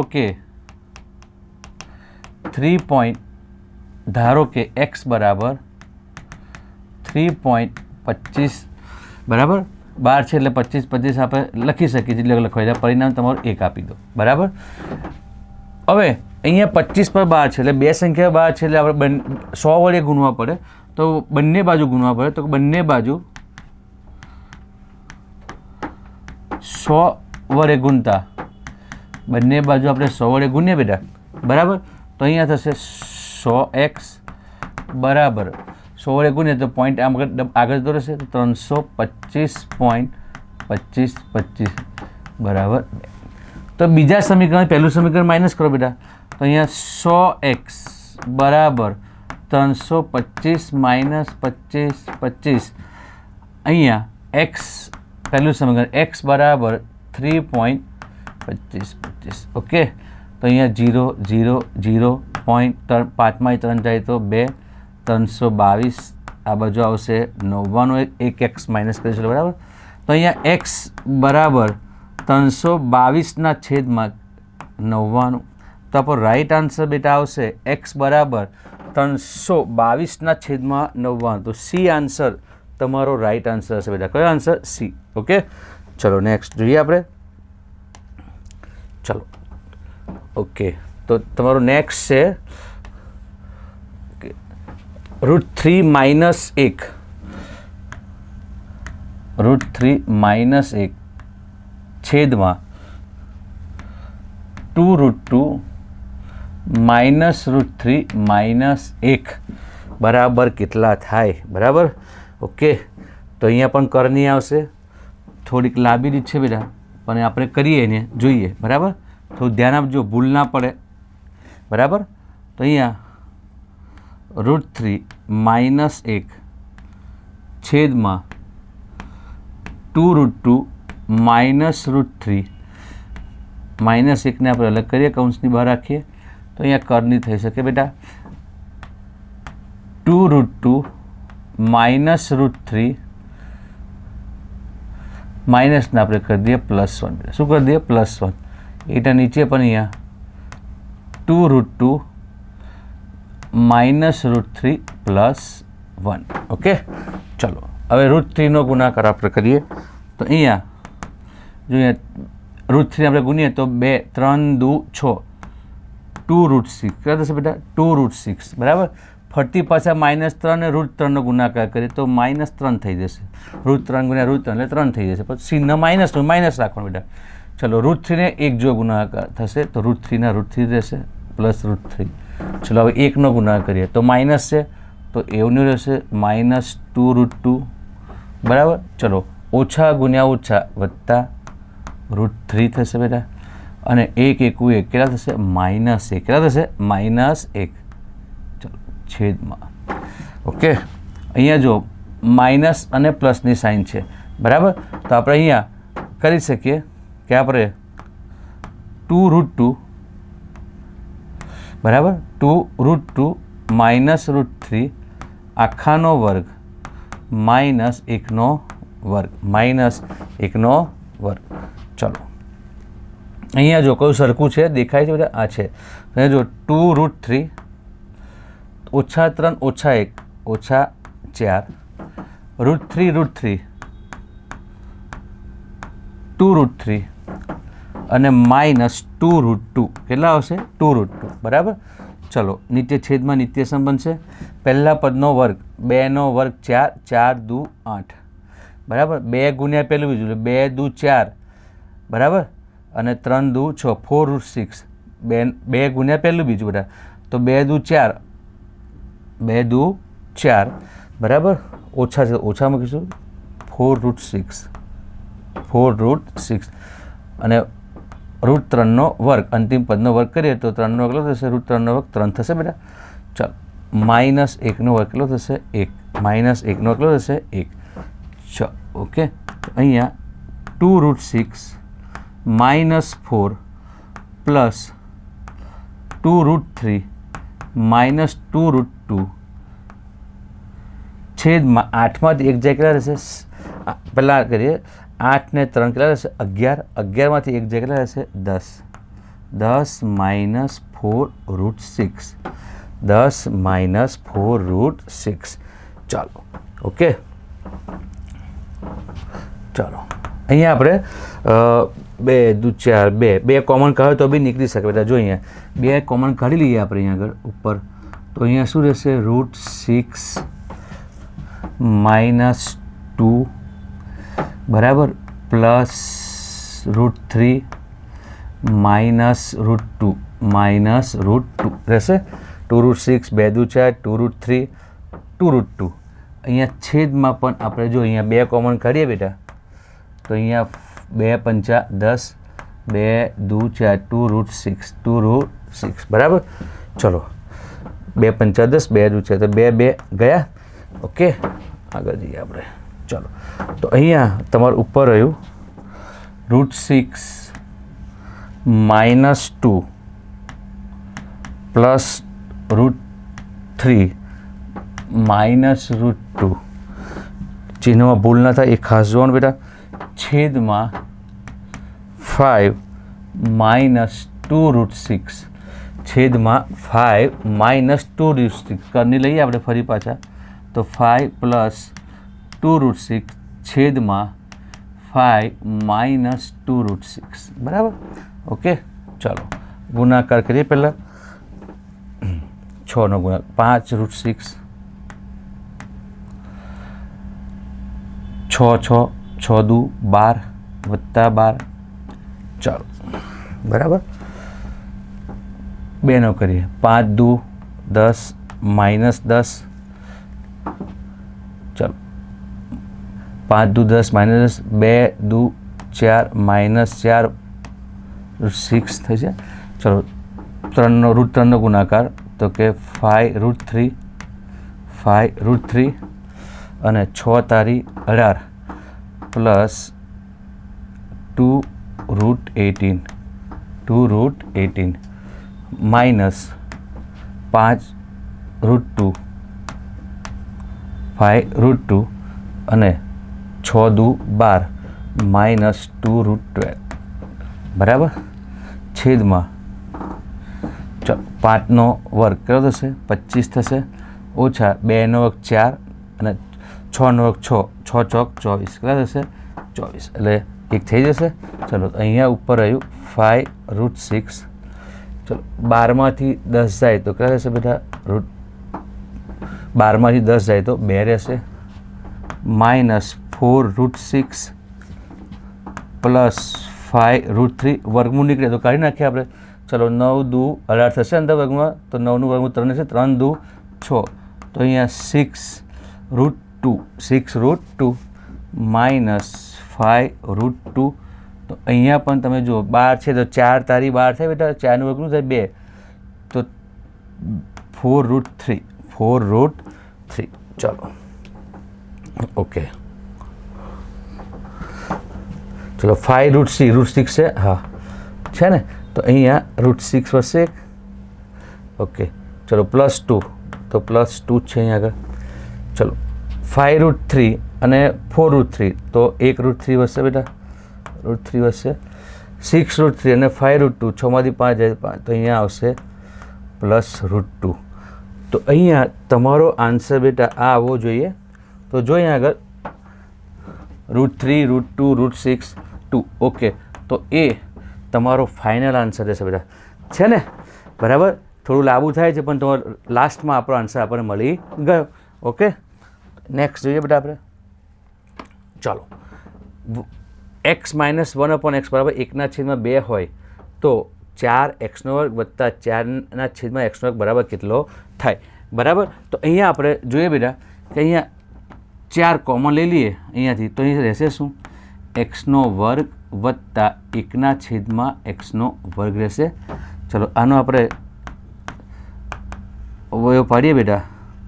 x² વત્તા 1/x² છે બેટા, બરાબર. તો x - 1/x બરાબર આખાનો વર્ગ, x - 1/x આખાનો વર્ગ વત્તા આપણે લઈએ 2x ગુણ્યા 1/x બરાબર. તો અહીંયા 4/4 આની કિંમત આપણને આપેલી છે બેટા કેટલી? 1/2 આખાનો વર્ગ, x ગયા તો વત્તા કેટલા રહેશે બેટા? 2 બરાબર. તો 4 અહીંયા આપણે 1નો વર્ગ 1, 2નો વર્ગ 4 + 2/1 બરાબર. તો અહીંયા જો 4 અવયવ પાડીએ આપણે બેટા, 4 દુ 8 ને 1 એકુ 1 છેદમાં કેટલા? 4, 4 ગયા તો 8 ને 1 9. તમારો ફાઇનલ આન્સર બેટા કેટલો આવશે? 9. કેટલો આવશે? 9 આવશે. Okay, next. ચલો, a + b + c બરાબર 0, તો a² + b² + c² બરાબર કેટલો થાય? તો અહીંયા જો a + b + c આખાનો વર્ગ કરીએ તો આપણને નિત્યસા પર મળે છે ખબર છે? a² + b² + c² + 2ab વત્તા bc વત્તા ca બરાબર. ચલો a + b + c તો 0 છે, તો 0નો વર્ગ કરી દઈએ બેટા, 0 જ થશે. ચલો a² + b² + c² આપણે જોઈએ છે, તો આ જે આખું પદ છે બેટા બરાબર, એને આપણે આ સાઈડ લાવી દઈએ, 0 જોડે કરીએ તો પ્લસના શું જશે? માઇનસ થઈ જશે. એનો મતલબ આવું થયું કે a² + b² + c² બરાબર -2ab વત્તા bc વત્તા ca. ઓકે, તો આપણો રાઈટ આન્સર કયો આવશે બેટા? બી. કયો આવશે આપણો રાઈટ આન્સર? આવશે બી આવશે. ખ્યાલ આવી ગયો ને બેટા? ઓકે, ચલો નેક્સ્ટ. ઉગમ બિંદુમાંથી પસાર થતી રેખાનું સમીકરણ કયું છે? તો ઉગમ બિંદુમાંથી આમ શું છે બેટા? 0 0, x0 અને y પણ 0. તો અહીંયા તો x yની વેલ્યુ આપી દીધી છે, x બરાબર 4 આપી દીધા છે બરાબર. તો અહીંયા y બરાબર 5x બરાબર. તો અહીંયા બંનેની કિંમત તમે 0 કરી શકો છો. તો મતલબ કે સી જે છે તમારો રાઈટ આન્સર છે, આની કોઈ ગણતરી નથી બેટા. તો y બરાબર 5x બરાબર. તો y બરાબર જે 5x છે બરાબર, એ તમારો ફાઇનલ આન્સર રહેશે બેટા. Okay, next.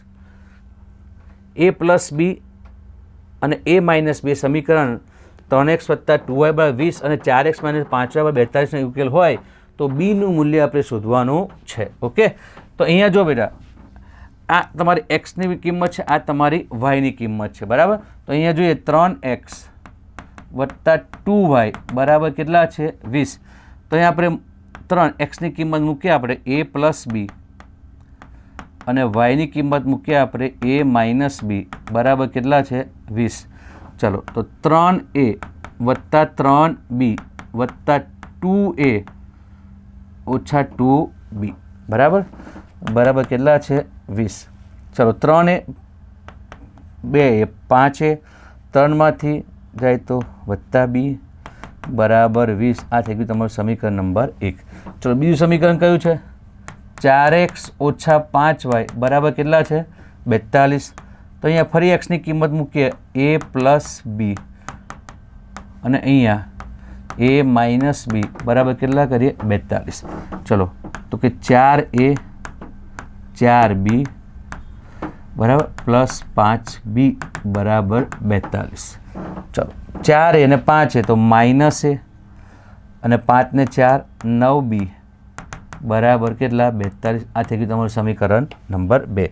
ચલો આપણે બી જોઈએ છે તો એને ઉડાડવાનો પ્રયત્ન કરીએ તો અહીંયા 5a છે તો અહીંયા બીજા સમીકરણને 5 વડે આપણે ગુણ નાખીએ બેટા બરાબર અને પછી આપણે સરખાઈએ તો અહીંયા લખીએ સમીકરણ 2 ને આપણે કેટલા ગુણ્યા આપણે 5 વડે તો જો અહીંયા 5a વત્તા b બરાબર કેટલા છે 20 છે અને 5 વડે ગુણીએ છે તો 5a 9 પંચા 45 b બરાબર 9 પંચા 45 b અને અહીંયા 5 વડે ગુણીએ તો 5 દુ 10 0 5 ચોક 20 ને 1 21 210 કેટલા થશે 210 બરાબર. ચલો 5 ગયા ઓકે તો 45 ને કેટલા થયા 46 અહીંયા થશે 230. તો અહીંયા બી બરાબર 230ના છેદમાં 46 તો 46 પંચા 230 તો બી બરાબર આપણો રાઈટ આન્સર આવશે 5. કેટલો આન્સર આવશે બેટા આપણો રાઈટ આન્સર 5 આવશે. ખ્યાલ આવી ગયો ને ઓકે. ચલો નેક્સ્ટ ઓકે આકૃતિમાં જુઓ PQ બરાબર SR તો ખાલી જગ્યા બરાબર અહીંયા PQ આ P અને Q અને S અને R બરાબર આના જેટલું માપ આપણે જોવા જઈએ જો PS અને SR PS અને SR PS અને SR સરખું થતું નથી બરાબર. જોતા PQ does not equal to SR છે PQ does not equal to SR છે એટલે જોવાનું PQ બરાબર QR PQ બરાબર QR એ પણ અંતર સરખું થતું નથી. PS બરાબર QR PS જો PS અને આ QR તો આ જે અંતર છે એ બે સરખું થાય છે બરાબર એટલે આપણો રાઈટ આન્સર ડી આવશે. PS બરાબર QR PS બરાબર શું આવશે QR બરાબર. કોમન સેન્સનો પ્રશ્ન છે અને વિચાર લો આ રીતે આકૃતિમાં તમે તો તમને ખબર પડી જશે ઓકે. ચલો નેક્સ્ટ જોઈએ આપણે. હા 5 જો 5 વત્તા 8x વત્તા 4x વર્ગનો એક હોય 2x પ્લસ 1 છે તો બીજો હોય કયો છે તો સિમ્પલ આપણે ભાગાકારની રીતે આપણે કરતા કરી શકીએ તો અને ક્રમમાં આપણે ગોઠવી દઈએ તો -4x વર્ગ વત્તા 8x વત્તા 5 તો અહીંયા આપણે 2x 1 વડે આપણે જો ભાગીએ ચલો -4 લાવવા છે હવે 2x છે શું ખૂટ્યા 2x તો અહીંયા -4x વર્ગ થઈ ગયો બેટા 2 દુ 4x વર્ગ ચલો 2 એકો 2 અહીંયા -2x પ્લસ પ્લસ ચલો આ ગયા પ્લસ માઇનસ 8 ને 2 કેટલા થશે 10x વત્તા 5 ચલો 10x લાવવા છે આપણી પાસે 2x છે તો એ ખૂટ્યા કેટલા બધા 5 5 દુ 10x 5 એકુ 5 ચલો ભાગાકાર ચિહ્ન બદલો અહીંયા આવી ગયો જવાબ 0. તો આપણો રાઈટ આન્સર શું આવશે -2x + 5 તો -2x + 5 આપણો જો સી આન્સર બરાબર. કયો આન્સર આવશે તમારો રાઈટ આન્સર સી આવશે. કયો આવશે બેટા સી આવશે ઓકે. ચલો નેક્સ્ટ જઈએ આપણે. સાદું રૂપ આપો 243ના છેદમાં 32 એની આખાની -4/5. ચલો 243 છે બરાબર તો આપણે એને ઘાત સ્વરૂપમાં ફેરવીએ તો અહીંયા 3/5 થશે બેટા 3ની કેટલી ઘાત થશે 5 બરાબર અને છેદમાં 32 છે બરાબર તો 32 જે છે અને ઘાત આપણે વેચી દઈએ અને -4ના છેદમાં કારણ કે આખાની ઘાત છે 32 એટલે એ પણ કેટલી ઘાત થશે 2/5 થશે તો એને પણ -4/5 આપી શકાય. ચલો તો અહીંયા જો 5 જતા રહે બેટા બરાબર તો 3ની કેટલી ઘાત હતી -4 અને અહીંયા 2ની કેટલી ઘાત હતી -4. ચલો પ્લસ કરીએ તો 2/4 ઉપર લઈ લો 3/4 કેટલા લઈ દો બેટા નીચે 2/4 2 દુ 4 દુ 8 દુ 16 અને 3 તારી 9 તારી 27 તારી 81, તો 16/81 આપણો રાઈટ આન્સર હશે. બરાબર. ચાલો એ જ રીતે અહીંયા જુઓ. બરાબર. 32 - 3 ઘાત પંચમૂળ છે. બરાબર. તો અહીંયા જુઓ આપણે ના રહેવા દઈએ, અંદરનું પહેલાં આપણે 32 છે તો હમણાં કર્યું આપણે 2/5 ઘાત, 2/5 ઘાત એને ગુણ્યા કેટલા છે -3. એનો મતલબ આવો થયો બેટા 5, 2/5 ઘાત એટલે 5 તારી 15 કરી દો -15 ઘાત. ચલો આ પંચમૂળ કરી નાખું તો અહીંયા 2 - 15 ઘાત આખાની 1/5 ઘાત થઈ જાય. બરાબર. ચલો તો અહીંયા છેદ ઉડશે બેટા, ગુણાકાર 5 તારી 15 તો 2ની કેટલી ઘાત આવી -3 ઘાત. એનો મતલબ કે 1/2 ઘાત એટલે 1/8 આપણો આન્સર આવી ગયો 8. કેટલો આવશે? 1/8 આવશે. સહેલો છે, આવડી જવું જોઈએ બેટા. ચાલો અવયવ પાડો પદાવલીના. 6 √ 3 x² - 47x + 5√3. બરાબર. ચાલો તો જો અહીંયા 6 × 5 = 30, 30 તારી 90, 90ના આપણે ભાગ પાડવાના છે. 47 આવે તો 45 × 2 = 90, 45 × 2 = 90. ચાલો હવે ધ્યાન આપજો અહીંયા આગળ. તો અહીંયા 6√3 x² બરાબર -45x - 2x + 5√3. બરાબર. ચાલો ચલો આ બે પદ અને આ બે પદ આપણે કોમન કાઢીશું. ચલો અહીંયા 45 અહીંયા 6 છે. બરાબર. તો અહીંયા 45 ને 6 એટલે 3 આવશે. બરાબર. અહીંયા √3 છે તો અહીંયા આપણે 15 લઈએ, √3 લઈએ અને અહીંયા x કોમન લઈ લઈએ તો ચાલો રહેશે શું અહીંયા આગળ બેટા 2x રહેશે. જો 3 × 2 = 6 √3 x². ચલો અહીંયા જુઓ 5 તારી 15 અને બીજા √3 લઈ લઈએ આપણે.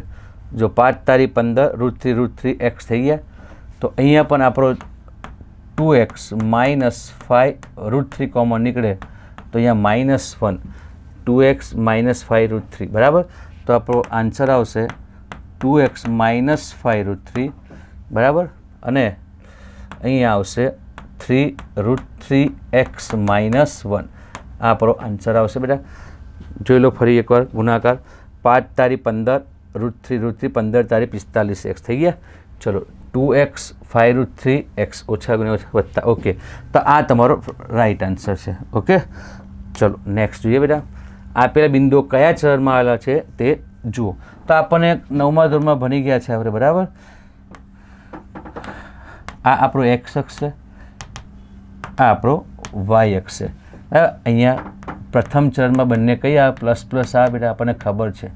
બરાબર. ચલો આ બીજું ચરણ છે. આ બીજા ચરણને આપણે જોવા જઈએ તો માઇનસ અને પ્લસ આવે સંખ્યા.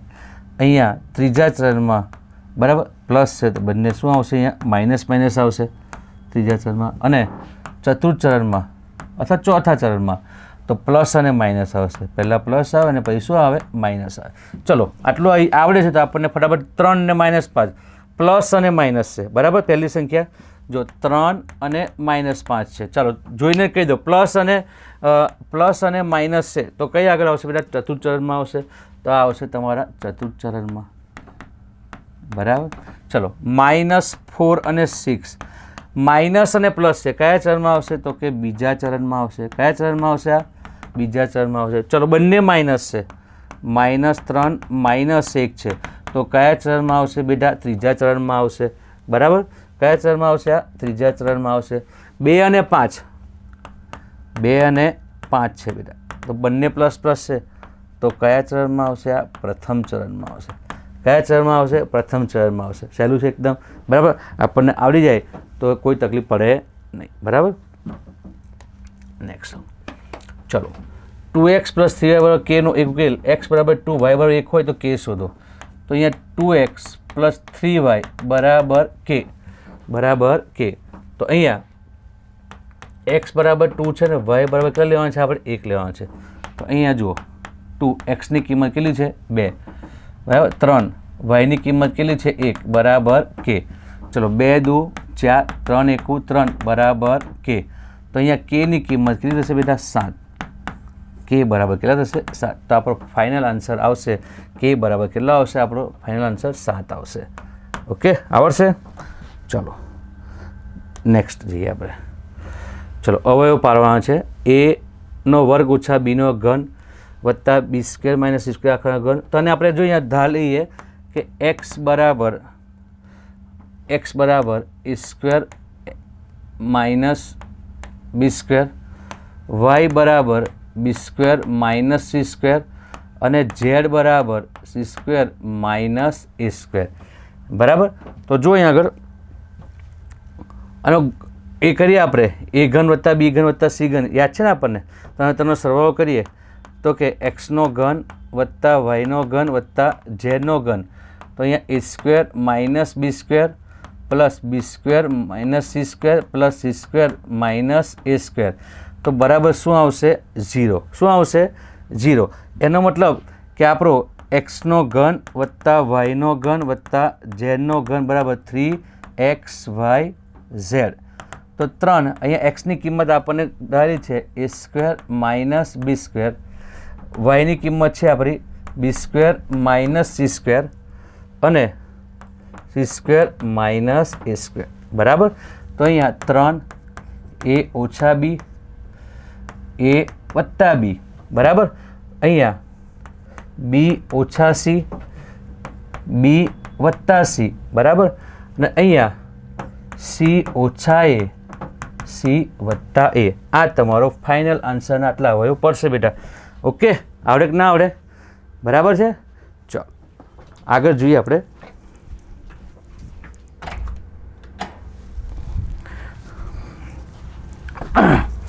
ચલો નેક્સ્ટ જોઈએ બેટા.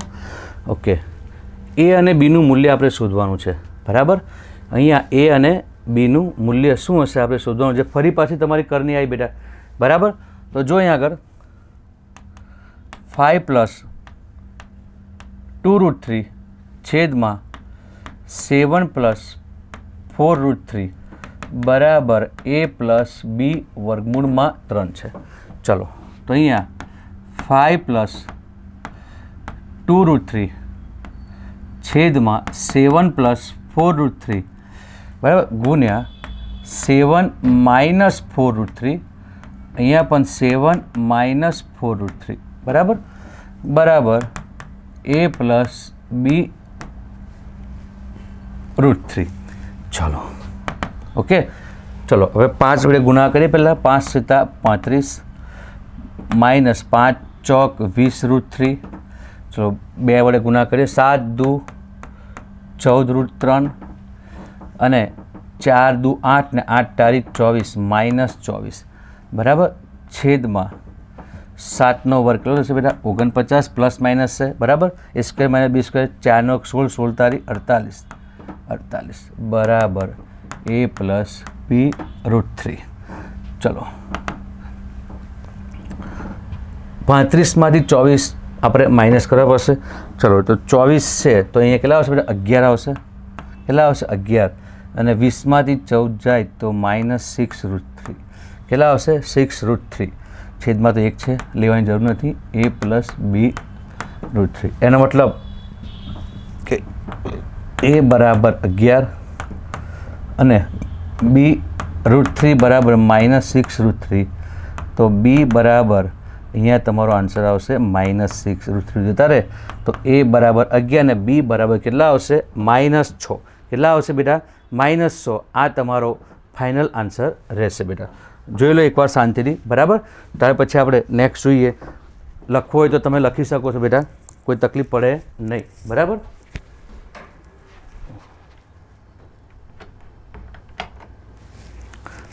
ચલો હવે આપણે નેક્સ્ટ જોઈએ. તો અહીંયા જુઓ. હા ચાલો. જો x બરાબર a + 2 1ની 3 ઘાત વત્તા 2 2ની 3 ઘાત. તો બતાવો કે એક્સનો ઘન ઓછા 3x² ઓછા 3x ઓછા 1 બરાબર 0 થાય. બરાબર. તો અહીંયા આપણે ધ્યાન આપજો બેટા બિલકુલ. બરાબર. અહીંયા એક્સ બરાબર 1 વત્તા 2 1/3 પ્લસ 2 2/3 1ને આપણે આ લઈએ તો એક્સ -1 થશે બેટા, અને આ બાજુ બચશે 2 1/3 વત્તા 2 2/3 રહેશે. ચલો બંને બાજુ આપણે હવે ઘન કરીએ, બરાબર. બંને બાજુ શું કરીએ આપણે? ઘન કરીએ. તો અહીંયા એક્સ -1 આખાનો ઘન બરાબર 2 1/3 વત્તા 2 2/3 આખાનો ઘન. ચલો આ અમને આપણે રહેવા દઈએ. આનું આપણે ઘનનો આપણું જે સૂત્ર છે એ આપણને યાદ હોવું જોઈએ બેટા, બરાબર.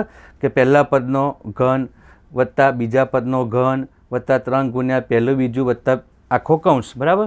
તો અહીંયા જો પહેલા પદનો ઘન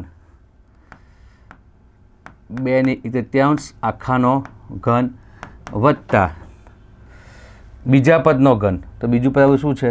2 2/3 આખાનો ઘન વત્તા 3 ગુણ્યા પહેલું પદ 2 1/3 બીજું પદ 2 2/3 આખો કૌંસ, તો કે 2 1/3 વત્તા 2 2/3 આખાનો નહીં, આટલું લેવાનું, બરાબર.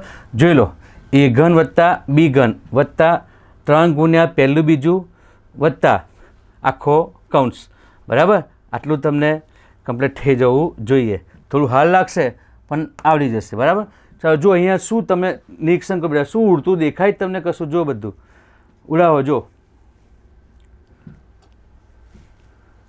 ચાલો જો અહીંયા 3 3 જતા રહેશે, અહીંયા શું રહેશે? ખાલી 2 રહેશે. અહીંયા પણ 3 3 તમારા જતા રહેશે, બરાબર. તો અહીંયા શું રહેશે બેટા? બોલો. 2નો વર્ગ રહેશે, તો 2નો વર્ગ કેટલો રહેશે બેટા? 4. ચલો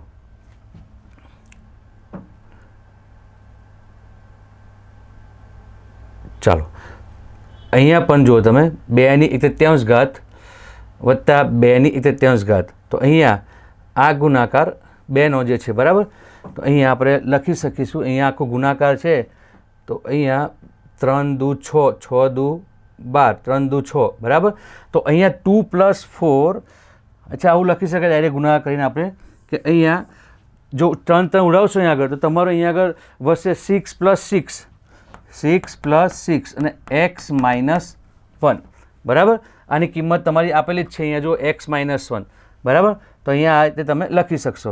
હવે આ બાજુ પણ તમારો જો ઘનનો અવયવ છે, બરાબર. તો અહીંયા x -1 આખાનો જે ઘન છે, બરાબર, એનો પણ તમે અવયવ પાડી શકો છો બેટા.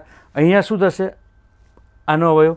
તો કે પહેલા પદનો ઘન, પહેલા પદનો ઘન, એ થોડા આમથી લઈએ દેખાય તમને બેટા. જો અહીંયા પહેલા પદનો ઘન તો કે એક્સનો ઘન, બરાબર, ઓછા બીજા પદનો ઘન તો કે 1નો ઘન, બરાબર, ઓછા 3 ગુણ્યા પહેલું પદ ગુણ્યા બીજું પદ આખો કૌંસ, તો કે x -1, બરાબર. અહીંયા 6 આ ગુણાકાર નાખો 6x - 6, તો 6 6 અહીંયા શું થાય બેટા? જતા રહેશે, બરાબર. ચલો તો અહીંયા તમે જુઓ એક્સનો ઘન, 1નો ઘન શું થશે? 1 જ થશે. ચાલો અહીંયા જુઓ 3x અહીંયા થાય 3x, અને એને જો ગુણાકાર કરીએ બેટા તો 3xનો શું થશે? વર્ગ થશે. 3xનો શું થશે? વર્ગ થશે. અને 3x ઓછા વત્તા 3x ઓછા વત્તા 3x, બરાબર. ઓકે.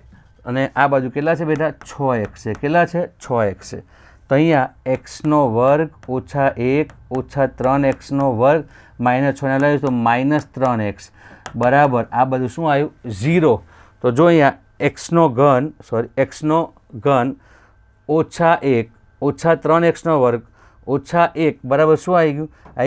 એટલે આ ક્રમમાં તમે આ પ્રમાણે ગોઠવો તો બી ગોઠવી છે ઘાત પ્રમાણે, તો કે x નો ઘન માઇનસ જો 3x નો વર્ગ ઓછા 3x ઓછા 1 બરાબર 0. આ આપણું સાબિત થઈ ગયું, બરાબર. નેક્સ્ટ જુઓ. ચલો દરેક બિંદુ કયા ચરણમાં અને કયા અક્ષ પર છે તે આપણે જણાવવાનું છે. પહેલાં જેવો જ છે બેટા, જો અહીંયા આગળ, બરાબર. ચલો હમણાં જોયું તે પ્રમાણે ચાલો આ તમારું એક્સ છે, આ તમારું શું છે બેટા વાય એક્સ છે. ચાલો પ્રથમ ચરમાં આપણે શું યાદ પ્લસ માઇનસ, બીજા ચરમાં આપણે માઇનસ પ્લસ, અહીંયા બંને માઇનસ માઇનસ, અહીંયા આવશે પ્લસ માઇનસ. ચાલો પહેલી સંખ્યા કઈ છે 7 માઇનસ 3 છે. ચાલો પ્લસ અને માઇનસ છે તો કયા ચરણમાં આવશે બોલો? તો કે પ્રથમ ચરણમાં. કયા ચરણમાં આવશે? પ્રથમ ચરણમાં. ચલો બીજી કઈ છે -3 -2 છે. ચલો બંને માઇનસ છે તો કયા ચરણમાં આવશે જોઈ લો? ત્રીજા ચરણમાં આવશે બેટા, બરાબર. કયા ચરણમાં આવશે? ત્રીજા ચરણમાં આવશે. ચલો બંને પ્લસ પ્લસ છે, એક આપણી ભૂલ થઈ બેટા, શું સુધારી લઈશું આપણે, બરાબર. અહીંયા પ્લસ પ્લસ, બરાબર. ઓકે આ ઓકે જો અહીંયા આગળ હા ઉતાવળમાં થોડી ભૂલ થઈ જાય. અહીંયા પ્લસ પ્લસ માઇનસ પ્લસ, બરાબર, બંને માઇનસ માઇનસ અને પ્લસ માઇનસ. ફરતે આપણે જોઈએ 7 -3 પ્લસ અને માઇનસ છે તો પ્લસ અને માઇનસ કયા ચરણમાં આવશે બેટા? ચતુર્થ ચરણમાં આવશે. કયા ચરણમાં આવશે? ચતુર્થ ચરણમાં આવશે. ચલો માઇનસ માઇનસ બંને માઇનસ માઇનસ છે તો અહીંયા -3 -2 કયા ચરણમાં આવશે બેટા? તો કે ત્રીજા ચરણમાં આવશે. કયા ચરણમાં આવશે? ત્રીજા ચરણમાં. ચલો 5 અને 7 બંને પ્લસ પ્લસ છે તો કયા ચરણમાં આવશે બોલો? પ્રથમ ચરણમાં આવશે. કયા ચરણમાં આવશે? પ્રથમ ચરણમાં આવશે. ચલો 0 અને -3 છે. જો પહેલું એક્સ અક્ષ પર 0 છે, વાય અક્ષ પર છે તો તમારું આ કયા અક્ષ પરનું બિંદુ કહેવાય? વાય અક્ષ પરનું. કયું કહેવાય આને? વાય અક્ષ પરનું, બરાબર. ચલો -2 અને 1 છે, ઋણ અને ધન, ઋણ અને ધન તો કયા ચરણમાં આવશે બેટા બોલો? તો કે બીજા ચરણમાં આવશે. કયા ચરણમાં આવશે? બીજા ચરણમાં આવશે. 5 અને 0 છે, 5 અને 0 એક્સ અક્ષ પર છે પહેલા રકમ, વાય અક્ષ પર 0 છે તો એનો મતલબ કે આ એક્સ અક્ષ પરનું કહેવાશે. કયા અક્ષ પરનું કહેવાશે? એક્સ અક્ષ પરનું બિંદુ કહેવાશે. ઓકે તો આ રીતે તમે, બરાબર, ભૂલ ના પડી રીતે તમે આ રીતે આન્સર આપી શકો છો બેટા. ઓકે ચલો નેક્સ્ટ જોઈએ. 5x ઓછા 5x -4 છેદમાં 8 ઓછા x ઓછા 3 છેદમાં 5 બરાબર x વત્તા 6 છેદમાં કેટલા છે? 4. ચાલો ઓકે તો જો અહીંયા આગળ લસાડી આપણે ક્રોસ ગુણાકાર કરીએ, 5 5 25x 5 ચોક 20, બરાબર. ચલો ઓછા અહીંયા આપણે ગુણાકાર કરીએ તો કે 8x કૌંસમાં મૂકીએ 8x અને 8 તારી 24 છેદમાં 8 પંચા 40 બરાબર x વત્તા 6 છેદમાં 4. ચલો 25x -20 -8x વત્તા 24 છેદમાં કેટલા? 40 x વત્તા 6 છેદમાં 4. ચલો 25x માંથી 8x કાઢો, બરાબર, તો અહીંયા થશે 17x, બરાબર, અને 24 માંથી 20 જાય તો +4 છેદમાં 40 x વત્તા 6 છેદમાં 4. ચલો ક્રોસ ગુણાકાર 17 ચોકુ કેટલા થશે બેટા? 68x 4 ચોક 16, અહીંયા 40x અને 6 ચોક 24 240. ચલો 68x -40x 240 -16. ચલો 68 40 બાદ કરો બેટા. ચલો કેટલા રહેશે બોલો? 28x રહેશે બેટા. કેટલા રહેશે? 28x, બરાબર. અને અહીંયા 240 માંથી 16 માઇનસ કરીશું તો 226 કેટલા રહેશે? 226 ના રે બેટા, 224 રહે. કેટલા રહે? 224. તો અહીંયા x બરાબર 224 છેદમાં 28. ચાલો હવે પાછળ 4 આવે એ રીતે આપણે અને એ કરીએ તો 3 વડે પણ 3 તો નજીકની ફિગર થઈ જશે, બરાબર. 3 60 સુધીમાં આવશે. 4 5 6 7 8 7 56, બરાબર. 9 8 72, 2 આવશે, 8 8 લો, 28 ગુણ્યા 8 કરો બેટા, 28 64 તો 4 વધી પડી 8 દુ 16, 16 ને 6 22, 224, એનો મતલબ કે 28 8, તો એક્સ બરાબર આપણો રાઈટ આન્સર આવશે કેટલો બેટા 8. કેટલો આવશે? રાઈટ આન્સર આવશે આપણો 8 આવશે. બરાબર. ચાલો ઓકે, નેક્સ્ટ જોઈએ બેટા શું કહે છે કે 8x વત્તા વાયનો ઘન ઓછા 27x માઇનસ વાયનો ઘન. તો અહીંયા જો આપણે x પ્લસ વાય બરાબર આપણે એ ધાર લઈએ અને x માઇનસ વાય બરાબર આપણે શું ધાર લઈએ? b. તો આવું થશે બેટા કે 8 એનો ઘન માઇનસ 27 બીનો ઘન. બરાબર. તો અહીંયા ઘનના સ્વરૂપમાં ફી નાખીએ તો 2 એનો ઘન આખાનો ઘન થઈ જાય, 2 એનો ઘન ઓછા 3 બી આખાનો ઘન, એટલે એનો ઘન ઓછા બીનો ઘન આપણે હવે પાડીએ તો અહીંયા 2a માઇનસ 3b બરાબર પહેલા પદનો વર્ગ થશે બેટા 2aનો વર્ગ ઓછા છે વત્તા પહેલું પદ તો કે 2a અને 3b અને પાછળ અંતિમ પદનો વર્ગ. બરાબર. આ આપણું ઇક્વેશન છે બેટા. ચલો તો અહીંયા જો અહીંયા 2a માઇનસ 3b તો અહીંયા એની કિંમત આપણે મૂકી દઈએ. શું હતું? x પ્લસ વાય અને બીની કિંમત શું? 3x minus Y. બરાબર. ચલો અહીંયા જો 2નો વર્ગ 4 એનો વર્ગ 3 દુ 6 a b 3નો વર્ગ 9 બીનો વર્ગ. ઓકે. ચલો અહીંયા ગુણાકાર કરીએ 2x plus 2y minus 3x plus 3y. બરાબર. ચાલો તો અહીંયા 4 એનો વર્ગ એ આપણું શું હતું બેટા? x પ્લસ વાય આખાનો વર્ગ, 6 x plus y b x minus y વત્તા 9 બી એટલે એક્સ માઇનસ વાય આખાનો વર્ગ. ઓકે. ચલો અહીંયા જુઓ 2x 3x તો માઇનસ એક્સ અને 2y વત્તા 3y એટલે 5y. બરાબર. ચલો અહીંયા જોઈએ આપણે 4 એક્સ વત્તા વાયનો વર્ગ એટલે પહેલા પદનો વર્ગ વત્તા 2 ગુણ્યા પહેલું બીજું 2xy વત્તા અંતિમ પદનો વર્ગ એટલે વાયનો વર્ગ થશે. ચલો અહીંયા તો જુઓ તો બેટા x plus y x minus y છે એટલે આવું થશે 6 એક્સનો વર્ગ ઓછા વાયનો વર્ગ બંને જો ગુણાશે 6 વત્તા અહીંયા જો 9 અહીંયા પડે એક્સનો વર્ગ ઓછા 2 ગુણ્યા પહેલું બીજું વત્તા અંતિમ પદનો વર્ગ. બરાબર. ચલો આ તો આપણે બેઠું નીચે ઉતારીશું બેટા minus x plus 5y.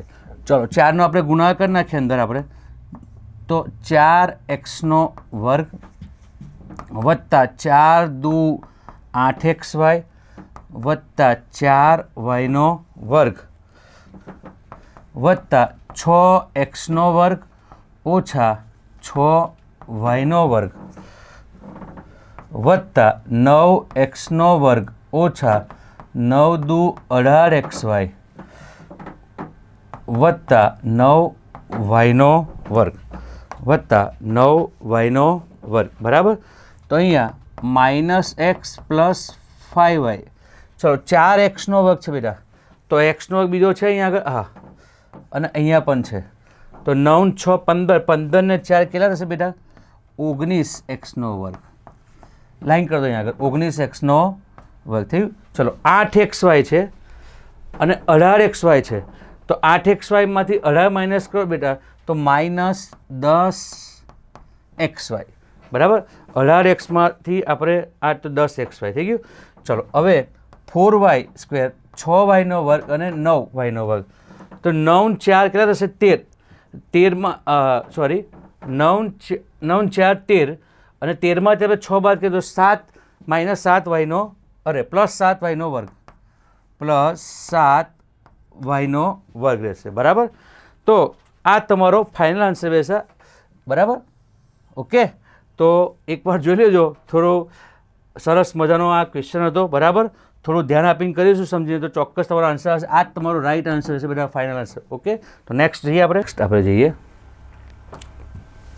Okay એ સ્ક્વેર માઇનસ 2 એ આખાનો વર્ગ ઓછા 23 એ સ્ક્વેર માઇનસ 2a પ્લસ 120ના અવયવ પાડો. તો આપણે એક કામ કરીએ બેટા, અહીંયા આપણે એ સ્ક્વેર માઇનસ 2a છે એને આપણે લઈ લઈએ એક્સ. શું લઈ લઈએ આપણે? એક્સ. શું લઈ લઈએ? એક્સ. તો અહીંયા આવું થાય કે એક્સનો વર્ગ ઓછા 23x વત્તા 120. તો આપણે હવે 120ના એવા ભાગ પાડીએ કે 23 આવે. કેટલા આવે? 23 આવે. બરાબર. ચલો, ના આવે તો આપણે અવયવ પાડીએ. 120 60 દુ 120, 30 દુ 60, બરાબર, 2 15, 3 50 15 ને 5 એકુ 5. ચલો, 2 દુ 4 દુ 8, 5 તારી 15, 15 ને 8 23. બરાબર થઈ ગયા? 15 ને 8 23. તો અહીંયા એક્સનો વર્ગ ઓછા 15x ઓછા 8x વત્તા 120 બરાબર 0. ચલો, અહીંયા એક્સ કોમન કાઢીએ તો એક્સ માઇનસ 15. બરાબર. તો અહીંયા પણ એક્સ માઇનસ શું આવશે બેટા? 15. તો અહીંયા આપણે કોમન લઈ લઈએ 8. કેટલા લઈએ? 8 બરાબર 0. તો આપણે અવયવ પડ્યા એક્સ માઇનસ 15 અને બીજો અવયવ પડ્યો તમારો એક્સ માઇનસ 8. X minus 8. ચલો, હવે એક્સની જે કિંમત છે આપણે અહીંયા મૂકી દઈએ બેટા.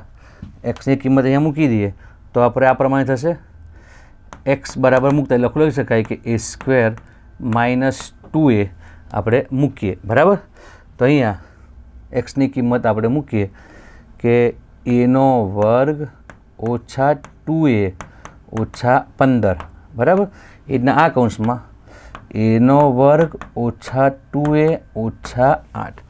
ચલો, ફરીથી પાછા આપણે અહીંયા અવયવ પાડીએ. 15 ભાગ પાડો કે 2 આવે. તો અહીંયા જુઓ, એ સ્ક્વેર માઇનસ 5 તારી 15 તો 5a વત્તા 3a ઓછા 15. બરાબર. ચાલો, તો અહીંયા એ કોમન કાઢીશું આપણે તો એ માઇનસ 5. અહીંયા પણ એ માઇનસ 5 રહેવા જોઈએ, પ્લસ 3. બરાબર. તો અહીંયા એ પ્લસ 3 એ માઇનસ 5. બરાબર. એ પ્લસ 3 અને એ માઇનસ 5. એ તો અહીંયા પણ જો 8ના અવયવ પાડો કે 2 લાવો તો 4 દુ 8. તો આપણે A square minus 4a plus 2a minus 8. બરાબર.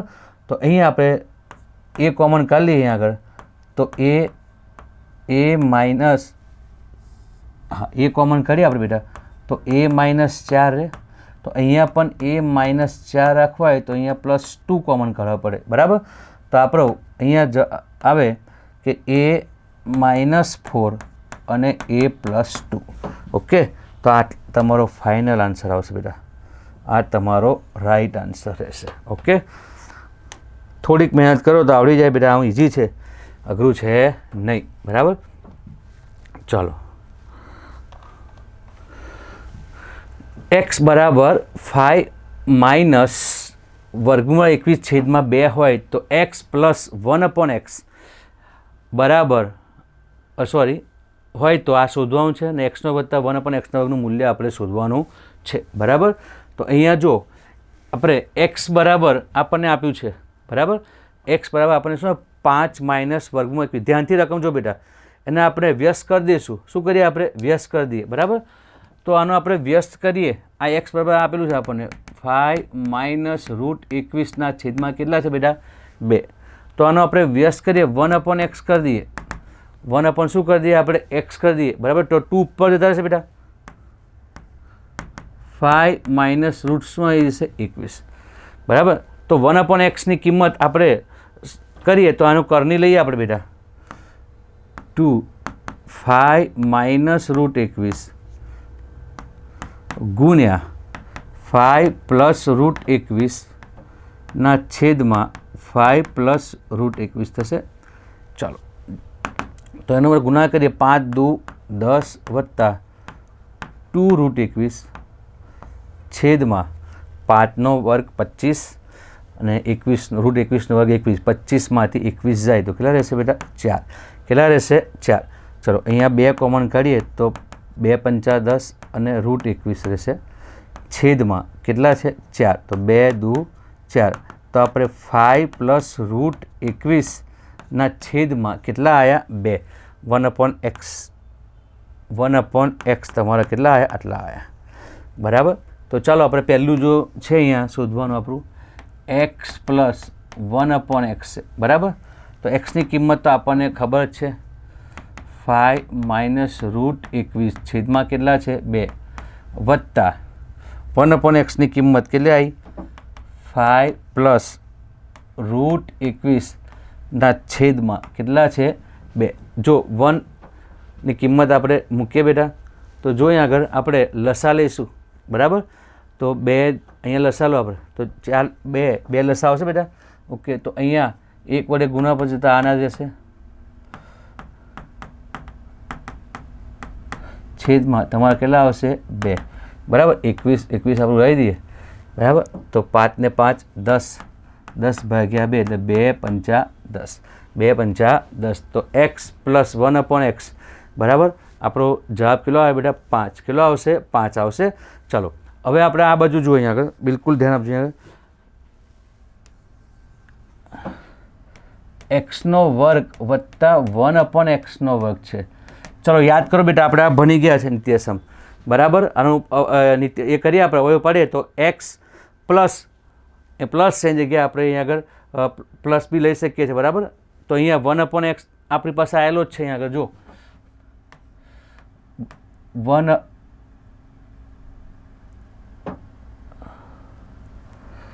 હા એક મિનિટ x² વત્તા 1/x² છે બરાબર. તો x વત્તા 1/x x વત્તા 1/x આખાનો વર્ગ બરાબર ઓછા યાદ છે નિત્યસમ બેટા ઓછા 2 ગુણ્યા x ગુણ્યા 1/x બરાબર છે. ચલો 1 પ્લસ 1/x આખાનો વર્ગ તો આપણી પાસે કિંમત મળી જ છે બેટા કેટલો 5નો વર્ગ. આ કેટલો વર્ગ થશે 5નો વર્ગ થશે. ચલો અહીંયા x ઉડાવી દઈએ તો 5 અહીંયા 2 રહેશે તો 5નો વર્ગ 25 25 ઓછા 2 તો એનો મતલબ શું તમારો આન્સર કેટલો આવવો જોઈએ બેટા કેટલો આવવો જોઈએ 23 કેટલો આવવો જોઈએ 23 ક્લિયર. તો રાઈટ આન્સર તમારો 23 રહેશે બેટા. ચાલો 21મો જોઈએ 103 ગુણ્યા 97 ચાલો 103 ગુણ્યા કેટલા છે 97 છે. ચાલો તો અહીંયા આપણે નિત્યસમ ઉપયોગ કરીશું. જો અહીંયા 100 વત્તા 3 અને અહીંયા 100 ઓછા 3 કરીએ તો 103 થશે અહીંયા 97 થશે એટલે આપણું a² - b² બરાબર a² - b² રીતે આપણે એને ગણતરી કરી શકાશે. તો જો અહીંયા એટલે કે પહેલા પદનો વર્ગ 100નો વર્ગ છે ને ઓછા બીજા પદનો વર્ગ એટલે 3નો વર્ગ. ચાલો 100નો વર્ગ કરી દો એટલે 4 મિનિટ થઈ જશે ડબલ થઈ જશે અને 3નો વર્ગ કેટલો થશે બેટા 9. ચાલો 10,000માંથી આપણે 9 માઇનસ કરવાના બરાબર. તો અહીંયા તમારો જવાબ 9,991 9,991 9 માઇનસ કરી નાખો બેટા બરાબર છે. તો અહીંયા 9,991 તમારો આન્સર આવશે બરાબર.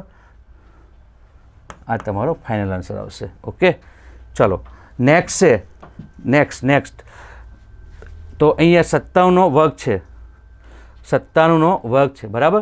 તો અહીંયા 57નો વર્ગ છે તો અહીંયા બેટા હવે ધ્યાન આપો 97નો સ્ક્વેર છે તને હોલ સ્ક્વેર ફરી નાખીએ આપણે તો અહીંયા 90 વત્તા બી 7 કરી શકાય આખાનો વર્ગ અથવા 100 ઓછા 3 100 માઇનસ 3 આખાનો વર્ગ કરો તો પણ 97 થાય.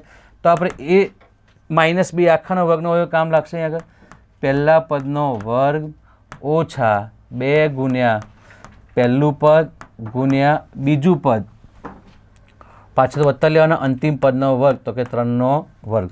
ચાલો 100નો વર્ગ બરાબર 10,000 100 દુ 200 203 600 બરાબર અને પ્લસ 3નો વર્ગ કેટલો થશે 9. ચાલો અહીંયા જુઓ 10,000 9 બેનો સરવાળો કરી નાખો માઇનસ કેટલા છે 600. ચાલો તો અહીંયા સાઈડ પર ના આવે તો કહી નાખો 10,009 છેદ માઇનસ 600. ઓકે તો 9 0 10 માં 6 ના જાય અહીંયા જે 0 તો અહીંયા આવશે આપણા 9 અહીંયા આવશે 10માંથી 6 જાય તો 4 9 9409 બરાબર. આપણે સાચા છે કે નહીં અહીંયા 600 પાછા મૂકીને ચેક કરી લો. 9 શું 6 અને 4 10 શું વધી પડી 10,009 બરાબર. તો 9409 9409 તમારી કિંમત આવશે બરાબર. અને જો તમારે ગુણાકાર 97 ગુણ્યા 97 બે વખત કરી જો બેટા બરાબર. નહીં કરો તો આપણે આ રીતે કરો નહીં તો ભાઈ તમારે અહીંયા જવાબ કરશો તો આ જ તમારો જવાબ આવશે બરાબર. ઓકે આવશે 9409 તમારો ફાઇનલ આન્સર રહેશે. ચાલો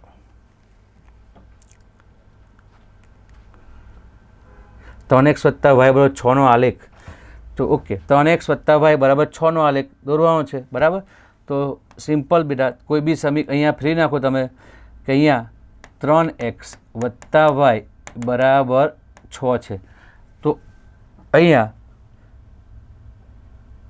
y બરાબર 6 ઓછા 3x y સ્વરૂપમાં ફેરી નાખીએ આપણે તો આપણે 3 બિંદુઓ અહીંયા શોધી નાખો બેટા. તમે ભણી જ ગયા છો આ તો આવડશે જ તમને એકદમ સહેલું જ છે x અને y બરાબર. તો જો અહીંયા આગળ y બરાબર કોઈ પણ કિંમત મૂકો એક્સની. માન લો કે એક્સની હું 1 મૂકું છું. કેટલી મૂકું છું 1. તો અહીંયા જો x પર 2 મૂકું તો 3 6 ઓછા 3 × 3 તો અહીંયા જવાબ મારો શું આવશે 3. તો y બરાબર કેટલા આવશે મારો 3. ચલો હવે હું અહીંયા x બરાબર કેટલા મૂકું છું 2. કેટલા મૂકું છું 2. તો ફરતી મૂકીએ y બરાબર 6 ઓછા 3 એક્સની કિંમત 2 મૂકું છું તો 6 - 6 બરાબર શું આવશે 0. તો અહીંયા મેં એક્સની કિંમત 2 મૂકી તો મને y બરાબર કેટલા મળ્યા બેટા 0 મળ્યા. ચલો હવે ફરી x બરાબર 0 મૂકું. ચાલો તો અહીંયા ફરતી સમીકરણ મૂકીએ આપણે કે y બરાબર 6 ઓછા 3x. અહીંયા એક્સની કિંમત આપણે મૂકી દઈએ 0 તો 6 - 0 બરાબર કેટલા આવ્યા y બરાબર 6. તો અહીંયા 0 મૂકું તો અહીં કેટલા આવ્યા મારા 6. કેટલા આવ્યા 6. તો હવે આ તમે આલેખ પર બતાવી દો એકદમ ઇઝીલી બરાબર. આલેખ તમને ખબર છે બેટા કે એક્સ અક્ષ અને વાય અક્ષ પર તમે આ બિંદુઓ દર્શાવી દેશો તો ઓટોમેટિક તમને એ છેદે છે બિંદુના યામ તમને મળી જશે બરાબર. તો જો આપણે બતાવો તો બતાવી શકીએ આપણે કે એક્સ અક્ષ પર કેટલા છે 1 2 3 1 2 અને 0 વાય પર 3 0 6 બધું પ્લસમાં જ છે બરાબર. તો અહીંયા તમે એક્સ 1 અને 3 અહીંયા આપણે લઈ શકીએ 1 2 3 4 5 અને 6 બરાબર. ચલો એ રીતે વાય અક્ષ પર આપણે પણ બિંદુઓ દર્શાવી દઈએ તો કે 0 આપણી પાસે આલેખ હોય તો સ્પષ્ટ આવશે બેટા. પણ તેમ છતાં તમે આ રીતે કરી અને આલેખ પર તમે બતાવી દેશો તો ઓટોમેટિક તમને એના યામ તમને મળી જશે બરાબર. તો અહીંયા 22 પ્રશ્નોનો આન્સર તમને મેં આપી દીધો છે. તો તમે જે આન્સર લખ્યા છે એની સાથે ચેક કરી લેજો. Okay thank you.